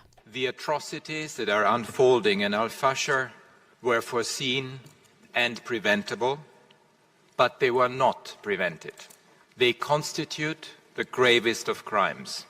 There have been mass killings of civilians, ethnically targeted executions, sexual violence, including gang rape, abductions for ransom, and other appalling atrocities.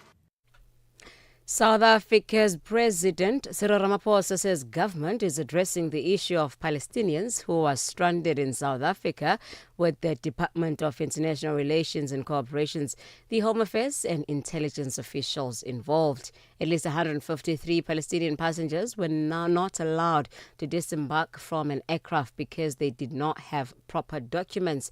Humanitarian aid organization Gift of the Givers has stepped in to assist, accommodating some of them. Ramaphosa was speaking to the media in Soweto, south of Johannesburg, earlier today. The issue of the Palestinians who've been brought here is a matter that we're paying attention to. We obviously need to look at the origins, the reason why they've been brought here. And ordinarily we would have said they should go back because they didn't have any documentation. But out of empathy, out of compassion, and because they are a people that we as South Africa have raised our hands to support, we felt that we should accept them and process their matter. Our intelligence agencies involved, the Home Affairs and DERCO is also involved. So we're going to do a proper evaluation and see what the future portends when it comes to this. Advocacy group Gun Free South Africa says firearms are now the leading weapons used to kill women in the country, with the proportion of women shot and killed reaching the highest level ever recorded. This follows the killing of 5 women who were shot dead in Cape Town in just 4 days. The organization's executive director, Dr. Stanley Maphosa, says if the perpetrators in an abusive relationship owns a gun, the chances of being shot dead is 5 times more likely. When somebody goes to report to the police that I am abused by my partner, questions must be asked, does he have a gun? And the questions must not say, is it legal or illegal? That doesn't matter. Does he have a gun? And then the process of removing that gun should be immediate. Because currently, there are loopholes in that factor, that there are no questions that are asked, and it's not even mandatory to do so. So it's really also tightening the laws of licensing and prioritizing that homes should be gun-free, and there are stricter checks to those that have it. South Africa's Deputy Minister of Forestry, Fisheries and Environment, Nareen Singh, says transnational wildlife crime is a serious concern for the country. Singh was speaking at the World Wide Fund, South Africa's annual general meeting in Sandton, Johannesburg. The meeting has brought together a diverse and influential cross-section of leaders from businesses, government and civil society, all united by a shared commitment to conserving the natural heritage. It is important and of serious concern to us as a department, and should be of serious concern to us as a country, that's transnational wildlife crime. This is not just an environmental crisis, it is an assault on our rule of law, security, economy, and biodiverse tourism sector. Criminal syndicates embed themselves in communities, diversify their operations, and exploit corruption and porous borders to traffic high-value species, fauna and flora. And we are interacting with the international body, and we're trying to interact with international governments to see how we can collectively deal with this. Lastly, Russia has launched its worst drone and missile bombardment of the Ukrainian capital Kyiv in weeks and also hit other parts of the country. Ukrainian officials say 5 people have been killed and more than 30 others injured in Kyiv. 2 other people have been killed in a drone strike on a market in the Odessa region. The BBC's James Landale.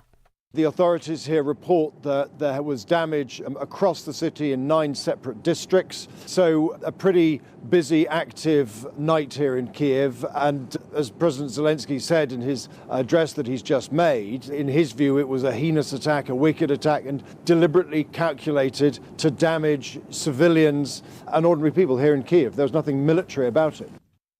Recapping on your top stories, the UN Human Rights Chief Volker Turk says atrocities committed in the Sudanese city of Al Fashir are a strain on the record of the international community. At least 2 people are thought to have been killed in a reported massacre in Al Fashir. Channel Africa News, I'm Onele Ntinti. SABC News. The African perspective. Time to stay informed, inspired, and connected to the ideas driving Africa forward. The Upside on Channel Africa, African Perspective.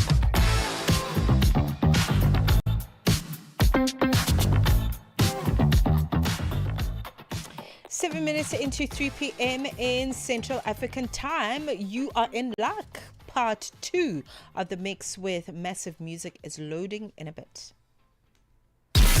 Wake up with gratitude, hope, and the African spirit. Channel Africa, now easier to access than ever before. WhatsApp us on +27 63 406 9126. Got something to say? Are you passionate about issues that matter? Do you have a voice that deserves to be heard? Well, we've got the perfect platform for you. Call in or drop us a WhatsApp on +27 63 406 9126. And we will call you back. So you could have your say and be part of the conversation. 30 years of age. I just turned 30 on the 15th of November. So yeah, that's who I am, you know. It's not just talk, it's your chance to air your views. Share your opinion. Engage with a community that values your perspective. Follow us on our social media. Visit our website at www.channelafrica.co.za. Ready to share your views on Channel Africa, the African Perspective. The Upside. On the Upside, your voice matters.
sakho soze savaleka uyazithwala ngawo mangashiwa nguwe ngiyokhalaba wena ungumuntu sothemba lami ungumuntu wami wena usisithandwa sami wena vele uhlale phansi ungahambi isikhala sakho soze savaleka uyazithwala ngawo mangashiwa nguwe ngiyokhalaba wena ungumuntu sothemba lami ungumuntu wami wena usisithandwa sami wena vele uhlale phansi ungahambi oh darling oh ngiyakhala mina oh darling oh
enjoyed that. I hope you enjoyed that exclusive mix right here that was gifted to you. Okay, you didn't have to pay for it, which is wonderful. Massive music coming through, gracing us with exclusives as part of his visit here in studio. So we talked, or spoke to him rather, about the brand new hit Mjolo featuring Hera, and that was massive music coming through in the mix exclusive for the Upside, and it was a two-part mix. We had the first part in the last hour, and that was the second part. We're 20 minutes into 3 p.m. Central African time. Let's check in with what's happening in the world with what caught your eye, coming through in a mo. The G20 Summit through African eyes, live updates, and expert voices only on Channel Africa. Madapiri bazoshitika. Madapiri bazoshitika. Inogeka zingeni chihana lumbiritsidwa kukhala wachiwiri kwa mtsogoleri wa dziko la Malawi pa mwambo omwe unachitika ku nyumba ya chifumu ya Sanjika mu mzinda wa Blantyre. Ndiye pano tili ndi olemekezeka a chihana. Takulandirani olemekezeka pano pa wireless ya Channel Africa pa Chinyanja Service. Malawi ayembekezere zotani kuchokera kwa inu ngati wachiwiri winanso kwa president wa dzikolo? Choyamba ngati vice president umagwira ntchito yopatsidwa ndi president imene yakuganizira. Ndiye malowozi athu atipatsa bwinobwino, koma ntchito yathu yayikulu ndi kuwathandiza president kuti masomphenya awo yakwanitsidwe, mbali zambiri zoti zichitike, nkhani ya njala mdziko muno, boma la udakali chimanga ndi china chomwe chili mdziko muno kuti tithandize families are affected. Chachiwiri kunali ma fuel shortages amene akanaliponso apo ndi apo, tionetsetse kuti pumps dry. Zochitika pa nthawi ya 6 koloko kufikira 7 koloko madzulo. Lolemba mpaka lachisanu ndi Madapiri. Mornings made better with Peter and Asanda on Rise and Shine, weekdays 6 till 9. The South African Medical Association, SAMA, has officially suspended all relations with the Israeli Medical Association, a move welcomed by healthcare workers for Palestine, South Africa. The organization says this decision represents a powerful stand for medical ethics, justice, and human rights, echoing the global call for solidarity with Palestinians. And recently, we've also seen other national associations, such as the British Medical Association, Turkish. They've released quite strongly worded statements, although none have gone as far as SAMA to cut ties with the Israeli Medical Association, as well as to call for the suspension from the World Medical Association. It's a watershed moment that an organization has actually taken this step. And it's not an idle threat. SAMA is a member of the World Medical Association, and they can action this resolution by bringing it before the World Medical Association. Dr. Sadiq Mullah, chairperson of Healthcare Workers for Palestine, South Africa.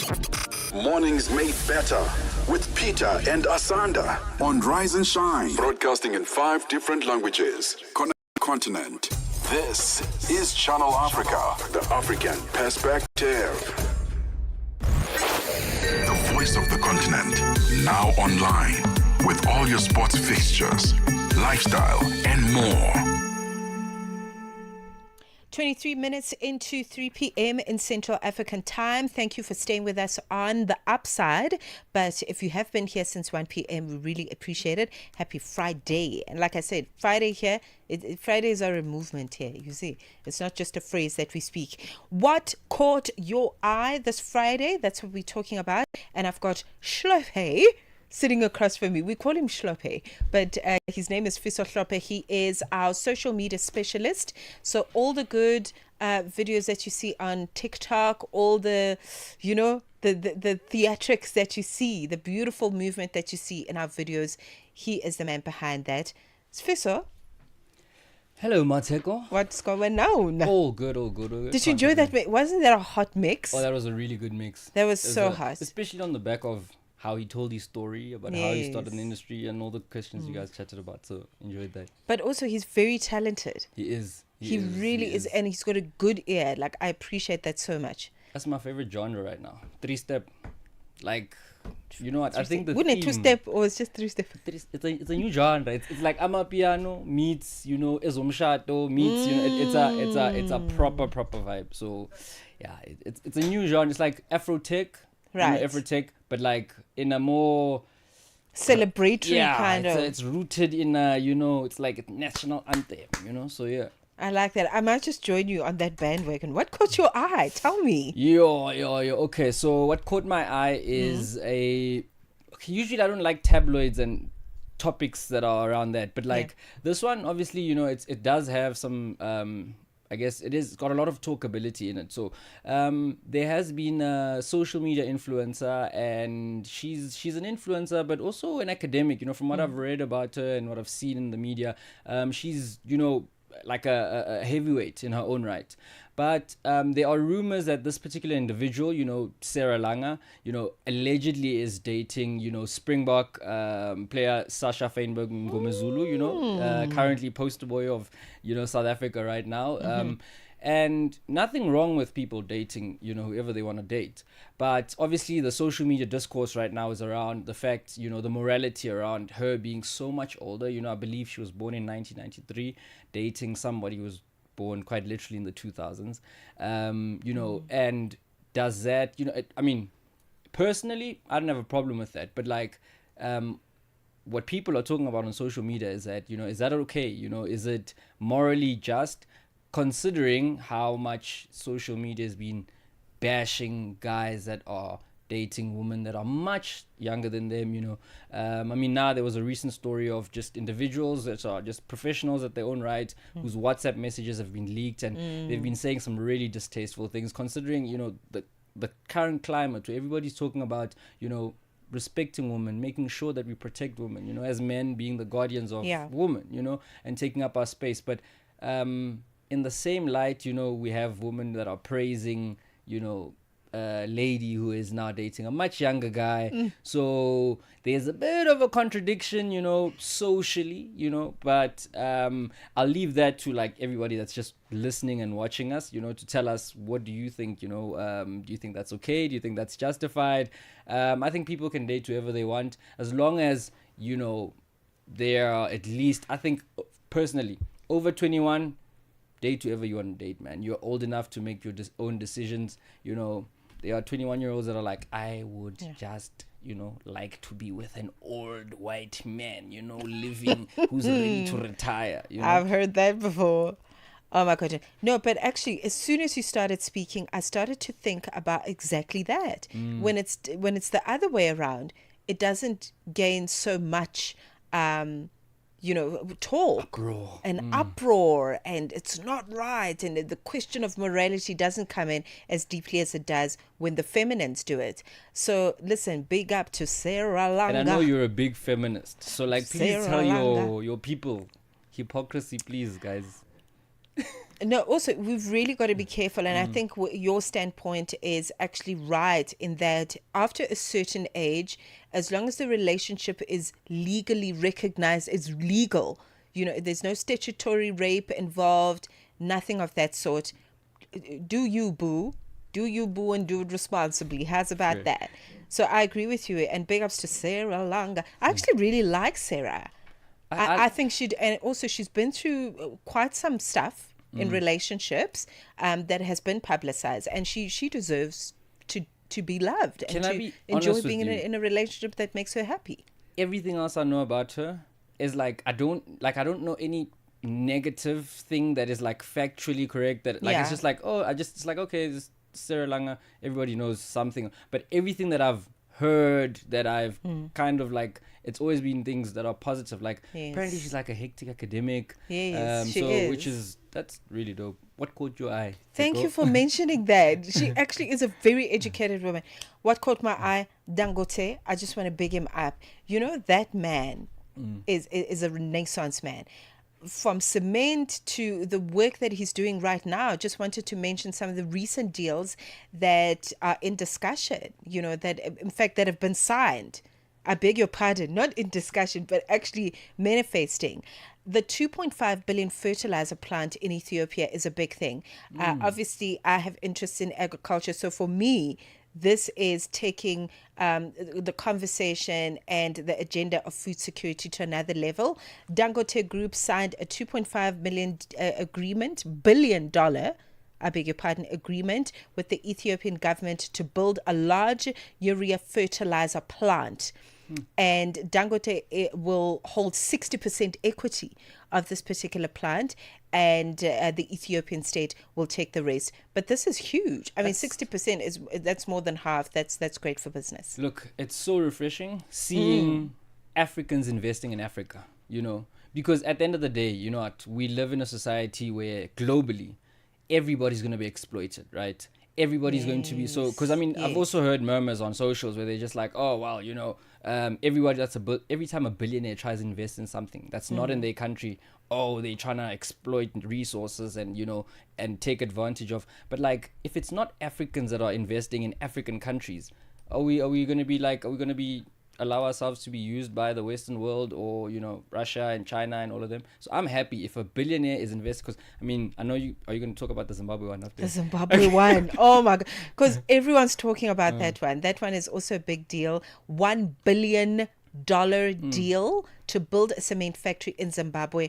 I mean, already my mind is running with excitement. The job creation, the skills development, our artisans getting involved, and literally building Africa one brick at a time. I mean, it's a beautiful metaphor, but it's in action with this $1 billion deal that we're seeing here.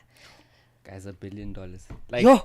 Yo, to have can you a fathom billion, it in your mind? I can't actually. I can't. $1 billion, to have $1 billion to give to someone, even if it's an investment. Fun fact, I learned that you can, I don't know if it is a fact. So you can work yourself or do a business and become a millionaire, multi-millionaire. But to be a billionaire, every single source I've come across, internet, people, interviews, everybody's just said, it's just luck. Can you imagine how lucky Dangote is, man? Dangote is a blessing to the people. He really is. These deals are very important, and that's why we're mentioning them. In industrialization, self-reliance, food security, as I'd mentioned, energy security. He's filtering into financial strategies for the continent. Do you understand? Yeah. That's why he's Do you Dangote. understand? That's why he's Dangote. Aliko Dangote, man, he's got my love and support. It's 3:32. Sports on Channel Africa. The African perspective. Mosibu Dimakura with your latest sports news at the Sawa. So Ronan Williams, the captain of the South African men's national football team, has reacted to yet another global award nomination after he was shortlisted for the FIFA Best Goalkeeper of the Year. So Williams, who made his cut last season at the Ballon d'Or Yashin Trophy, or for that trophy, was among the 11 goalkeepers who were nominated this season, alongside Youssef Benou of Morocco and the other top goalkeepers from around the world. The reigning African goalkeeper of the year has continued to rise with his heroic performances at last Africa Cup of Nations tournament in Cote d'Ivoire, and this is what he had to say about his recent nomination. Still get a lot of goosebumps. I don't think it's settled down yet, or I've realized what I've achieved. Maybe one day, when I'm done playing, then I'll sit back and think about all the achievements. But for now, it's always about the next assignment. But yeah, amazing. So many people, that helped Ronan get to that level. So many coaches, players. So yeah, it's an amazing moment for me, for my family, and for South Africa as a whole. Meanwhile, with Bafana playing their second to last game on home soil before heading to the Africa Cup of Nations tournament next month, Williams is also excited to lead the team just in front of his home crowd in Gqeberha in the Eastern Cape province tomorrow against Zambia. Yeah, it's amazing. Going back home to Ebai, Port Elizabeth, Gqeberha. Exciting times. It's going to be a big one. And I think we should use it as a celebration for what we've achieved this year. So please, people, come out in numbers. I urge you guys to come. Let us have a wonderful celebration together for what the team has achieved. And let us go out there and put on a show for you guys. See you all at Nelson Mandela Stadium. All right, that's of course tomorrow. Kickoff for that game is at 3 p.m. Central African time. Both teams using that match to prepare for the upcoming Africa Cup of Nations tournament in Morocco. Meanwhile, Nigeria as well as the DR Congo will meet in Sunday's CAF World Cup playoff final in Rabat in Morocco, with the winners then advancing to March's FIFA Intercontinental Playoff and also keeping their FIFA World Cup 2026 dream alive. The match will be played at the Stade Prince Moulay Al Hassan Stadium. Kickoff is at 8 p.m. Central African time. The Super Eagles arrive with momentum after a dramatic 4-1 extra time victory over Gabon last night. The three-time African champions have now put themselves 90 minutes from the Intercontinental Shootout that also offers Africa's 10th ticket to the World Cup in 2026. Their opponents in the DR Congo advanced the very hard way, edging Cameroon 1-0 thanks to a stoppage time finish from captain Chancel Mbemba. Now the winners move on to the 6-team FIFA Intercontinental Playoff in March of next year, and 2 spots are available, should I say, for that World Cup, while the losers will then lose their route to the 2026 final. On to some tennis news now. Carlos Alcaraz will end the year as the world number 1 after beating Lorenzo Musetti at the ATP Finals 6-4, 6-1 on Thursday. A double Grand Slam winner this season, Alcaraz will be ahead of rival Jannik Sinner in an updated men's rankings when they are released on Monday, thanks to his success over Musetti, which also sealed first place for the Spaniard in the Jimmy Connors group at the season-ending tournament. Alcaraz, who has won 70 matches so far this season, could lose his semi-final on Saturday and still finish 2025 top of the rankings, even if Sinner retains his finals title on home soil. At the same time, Lorenzo Musetti has withdrawn from the Italian team, which will go out to defend the Davis Cup title in Bologna next week, with the 23-year-old citing physical as well as family reasons after his loss to Alcaraz at the ATP Finals on Thursday. Now, that was played in Italy, by the way. So the Italian, who has won the past 2 editions, Italy, should I say, have won the past 2 editions of the Davis Cup without Jannik Sinner after the world number 2 decided not to take part, preferring to prioritize preparations for the Australian Open title defence at the season-ending championship in Turin just last week as a late replacement after the withdrawal of Novak Djokovic, having missed out on an automatic qualification after defeat to the Serbian in Athens last weekend. And that's a wrap of your sports news this afternoon on The Upside. For any sports stories you'd like to share with us, send us an email. That's to newsroom@channelafrica.co.za. Alternatively, call us on +27 11714 4459. I'm back with the final sports update in the next hour with the Africa in Business team. It is 15:37 p.m. Central African time. For Channel Africa Sport, I am Musibudi Makura. Sports on Channel Africa. The African Perspective.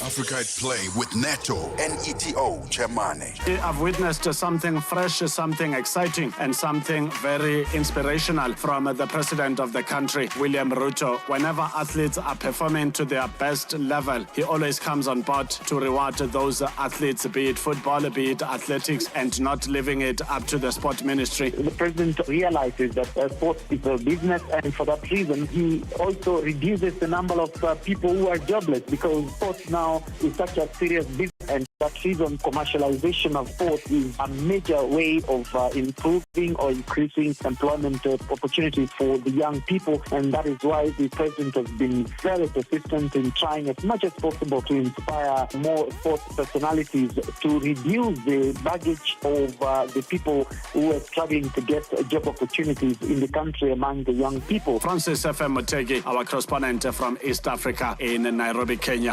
Live every Saturday and Sunday from 2 to 5 p.m. Central African Time. 15:38. Let's check in for the very last time with what's happening in business. Chandu Goligege has all the latest. Business news on Channel Africa. The African Perspective. Thank you, Mmatsheko. Good afternoon. Let's start in West Africa. Ghana will abolish value-added tax on mineral exploration and reconnaissance to boost investment in its mining sector. This as Africa's top bullion producer seeks to reverse over 2 decades of sluggish new development. Ghana, which has been overhauling its mining sector, introduced the levy 25 years ago amid broader fiscal reforms. The 15% tax covers exploration-related expenses such as drilling and assay work, hiking upfront costs for companies operating in the high-risk early stages of mining projects. In Senegal, the country's finance ministry told investors it will pay back its debts and continue its talks with the International Monetary Fund as the nation braces for a key credit rating decision from S&P Global.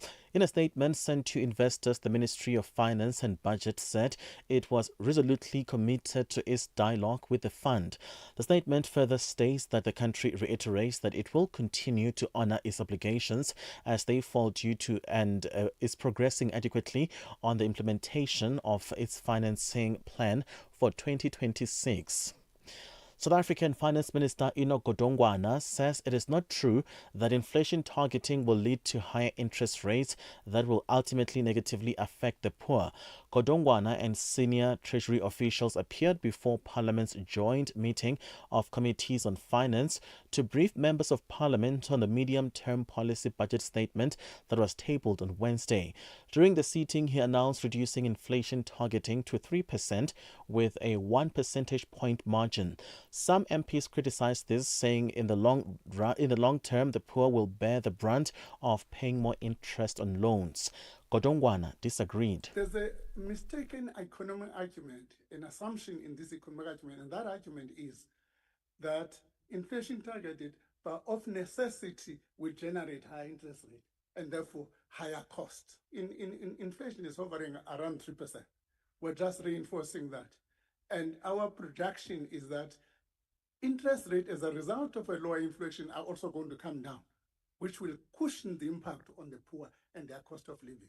A wage agreement has been reached between airline FlySafair and the SA Cabin Crew Association, SACA. This brings to an end the almost 2 weeks industrial action that saw the employer locking the workers out. FlySafair says the signed agreement is a 4-year wage increase of between 6 and 6.9% and a guaranteed 7.5% increase. The workers had initially demanded 15%. The union's president, Christopher Shabangu, says SACA has since made concessions as they move to accept the tabled 4-year wage agreement. For the first year, which is this year from July to next July, is 6%. And then for the year after that, it's going to be 6.5%. And then it's going to go to 6.7%. And then it's going to go to 6.9% for the last year. That's just on the wages. And then again, they have that daily allowance of 30 rands that's going to be per sector. And they're going to have the 7.5 annual bonus, which is an introduction for the first time. They're also going to have the sign-on bonus, 15% sign-on bonus once all. Environmental campaigners at COP30 say the proportion of fossil fuel lobbyists attending the UN Climate Summit in Brazil is the largest ever at such a meeting. 1,600 delegates from oil, gas and coal backgrounds are attending. The BBC's Matt McGrath has the details. There are far more fossil fuel representatives here than from the 10 most climate vulnerable countries combined. What worries some observers is the fact that around 600 of the delegates from oil, gas and coal backgrounds are registered on what are termed party overflow badges, meaning the individuals may influence behind-the-scenes negotiations. Despite their presence, their impact is questionable. The most recent climate COPs have seen strong support from countries for transitioning away from fossil fuels. Let's look at financial indicators at this hour. $1 in Nigeria is trading at 1,000 naira 440, Botswana 13 pula 63, Kenya the dollar is 128 shilling 27, Zambia 22 kwacha 55. BRICS countries, $1 in Brazil is at 5 real 29, Russia 80 rubles 86, India 88 rupees 71, China 71.10, South Africa 17 rand 3 cents. $1 is 76 pence to the British pound, 86 to the euro. Commodities: gold is at $4,112, platinum at $1,538 per ounce. The price of Brent crude oil, $63.85 a barrel. That is all for now. For any business stories you'd like to share with us, please send us an email to newsroom@channelafrica.co.za, or you can call us on +27 11714 4459. For Channel Africa Business, I am Chanduko Ligege. Business news on Channel Africa. The African perspective. Global leaders, African insights. Follow the G20 summit with Channel Africa as it happens. In this episode of Channel Africa Conversations, Peter talks to Dr. Tulisile Buddha, an academic, author, and an expert in indigenous knowledge systems. Join us for a compelling discussion on preserving African languages and traditions in the digital era. Dr. Tulisile unpacks the role of educators, explorers, and how technologies like AI can support cultural preservation, and challenges us to rethink how we honor African heritage. You can find the episode on YouTube, SABC Plus, and on our website, channelafrica.co.za. This episode is a must-listen for educators, creators, and change makers across the continent. Channel Africa, the African perspective. Stay tuned to Channel Africa. Stream us on our new and updated website, channelafrica.co.za.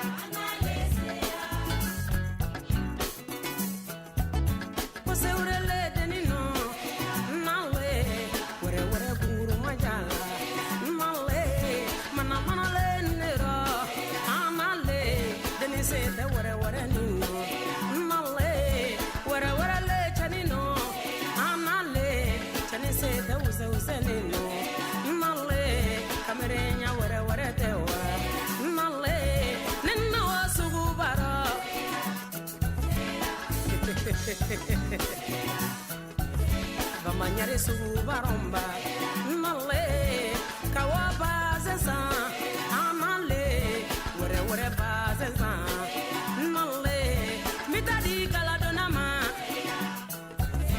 wore galadona mala asanga bazenindo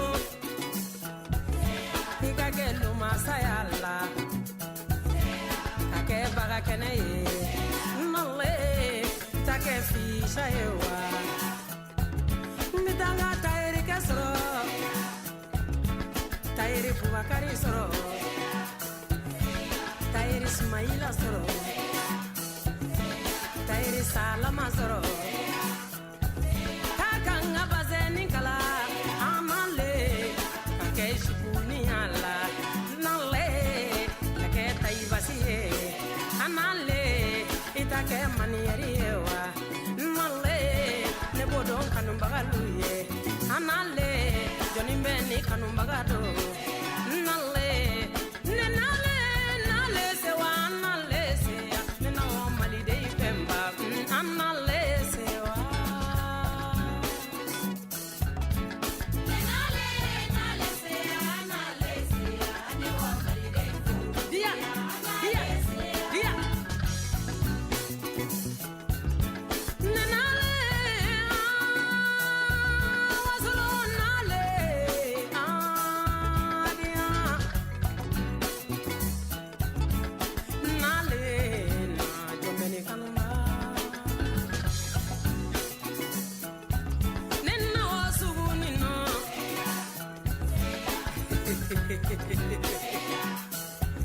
Madime kurasugu ni nomba nale kawangu ninda anale wore ku nindala nale ena osugu baro anale The songbird of Wosolu is who she's known as. Her name is Umo Shangare, representing Mali, alongside other wonderful feminines, the Bakodagnons of Mali, the Rokia Traores of Mali.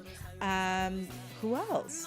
There's several others. Really, there's just so many wonderful Malian women that have walked this journey, and she just happens to be one of the greatest to ever do it. And I'm South African. I'm broadcasting from South Africa, and it was so wonderful to acknowledge that she was actually here visiting South Africa for the first time, I believe, to partake in the Joy of Jazz that was happening earlier in the year. Thank you for staying with us. This is The Upside on Channel Africa, in your company until 4 p.m. We are going to be getting into Africa in Business just after 4, but I believe our producer on the show, our content producer, Nombuyiselo, has some or other sleeve or some plan up her sleeve, okay? We're going to find out what that is after this. The G20 Summit through African eyes, live updates, and expert voices only on Channel Africa.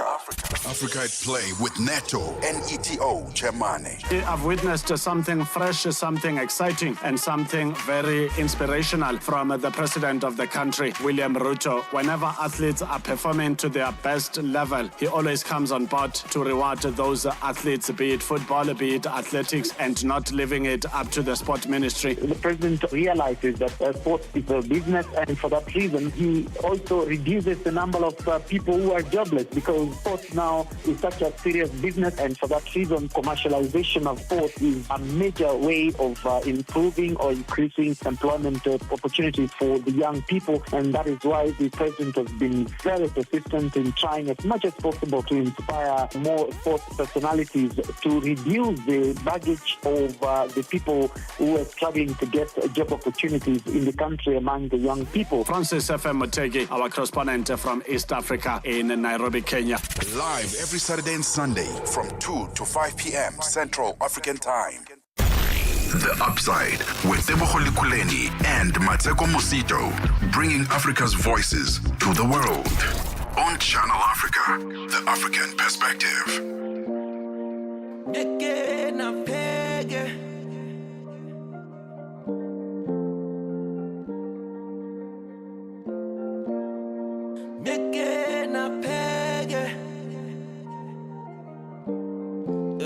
What if God didn't? What if I had never been blessed beyond limits? What if I was always depressed and not living? What if Squatter Campus Kalen was unwritten and all I ever had to reflect was Bob Dylan? Josiah just decided to rest and not finish. Sia wasn't up to the test and not winning. Shabalala said in his head he can't hit it, but for it, it's all relative-ish. What if Tyler just decided to wait? What if Keenan couldn't stomach the hate? What if Booger Love had never been saved and still in love with the game? It's all I fade. What if Eminem had stuck with the 9 to 5? If Chester wasn't playing in 95? If Philemon, my singer, was called offside and Doctor was injured, would you have ever seen Barker fly? And Brenda Fussy wasn't obsessed with show business, and all the Winnie wanted was checks and more children. And Costa said, you niggas correct, we not women. Jabba didn't fuck on your vest, they can't siblings and son. I stand steady on business and everything that I've done. I can't imagine my Diva not being a prodigal son. I left Gomani with vision and now I'm back as a young. What if?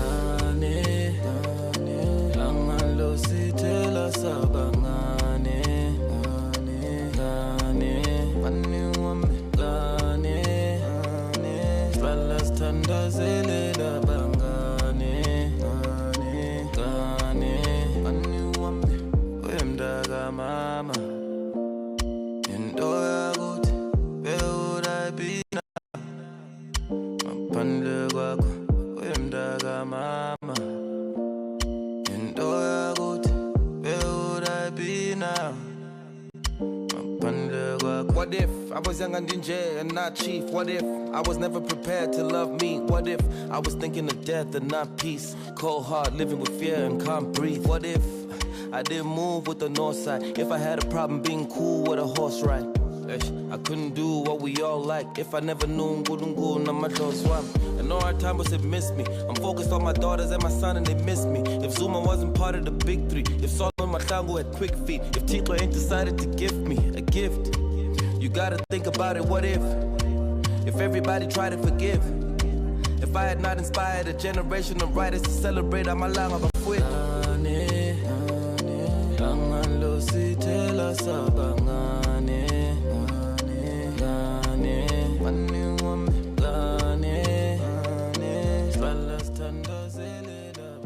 Wanga Chief, this is What If from Ghani, the title of the song. Thank you for staying with us. We're 6 minutes away from 4 p.m. And what a Friday it has been. Hey, what a Friday. It's been amazing on the upside, and we're too grateful for your company. And speaking of ongoing conversations that are very important, we're speaking about Dangote and the deals that he's signing all over the African continent. Oh my gosh, including the plant, billions and billions of dollars in Ethiopia, which he is going to get 60% of. Okay, which is great. And we spoke about the Zimbabwean deal to bring cement into that country. And several others. I mean, we actually focused on that. Multiple problem solver. He's absolutely amazing. We spoke about that yesterday. We covered Zimbabwe quite extensively. Right. I mean, 10 years ago, he tried to enter the country, but the economic framework wasn't conducive for him. And so he stepped out of that. So this has been a work in progress. It's been a work in progress. But it's also such a huge sign for Zimbabwe because it shows that there has been progress in the past 10 years. Investor confidence has improved, and the likes of Dangote are seeing that and then putting their money where their mouth is and pledging allegiance there. So really fruitful conversations and meetings that he's had with Innocent Mnangagwa. So really big up. I mean, he really is just a global giant, and we're extremely proud, I think, as a continent to be able to call him our own. But here's what's coming up today. Yes. We are going to be hosting Victor Khomuswano, as we do every single Friday. We'll be looking at business developments in Kenya, Nigeria, Libya as well. And, you know, we spoke about this the other day with Vodacom. But this time it's good news. I guess the end of the Makate era is also good news for Vodacom.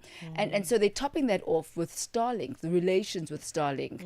And you remember as well, there was talk of Starlink coming to South Africa, or at least that's what Elon Musk has been wanting for the longest time. And now there seems to be a thoroughfare and a way through. And not to forget traditional leaders, they are saying that they are the go-between, they are the bridge between local communities as well as government policies, as they're wanting to broaden up the economic base for rural communities. So traditional leaders putting their hands up and saying, we are a constituent, or rather an important part of the constituents. They need to be at the table. Okay. It sounds like a fruitful show, and definitely wrapping up the week in a positive note with so much progression happening on Africa in business. And it is your personal business to tune in after 4, okay? So tune in for that. We are 3 minutes away from 4 p.m. I see Madame Producer has something to say. I'm scared. Please don't ask me to smell something, because I'm just going to run away, girl. And once again, can I just plead the fifth? I'm just here as a place setter. I'm here for your moral support, whatever that may be. whatever that may be. So, just backstory, ne? She did the same thing with the woman. She was like, I'm just a placeholder, bench warmer, and then she smashed the woman. No. So she is misrepresenting. I'm giving you a heads up. No, she's misrepresenting. Do not believe a word she says. Maybe woman to woman will be different. I don't know. Sister to sister. No, but I tell you what, yesterday was not a competition between Debs and I. We were in this together. We were a team, and so we won as a team. The competition Please ask is the never when he comes back. Please. I think I'm going to need it. The other side. It's just balanced information, balanced reporting. We were together in this. We both won, and we. Okay, so yes. Today's game is going to be a little different. Okay. I'm going to play 5 seconds of a song, and I just need you guys to name the artist and the name of the song. That's it. 5 seconds. Are you ready? Okay. All right. Let's go. Mmatsheko, ready? Flavor. I just forgot the name of the song. I call it Sawa Sawa Le. I'm going to take that because they actually, it's not the name, but they say that. Let's take a listen. Baby Sawa Le, Sawa Sawa Sawa Le, Sawa Sawa Sawa Le. You see, this one needs Ishpelane. Okay, then the last one. Okay. Oh, Okay. doesn't know. Yeah. Yo, I just hear my piano, guys. I don't know. Do you want us to play it again? Yeah. Okay, let's play it again.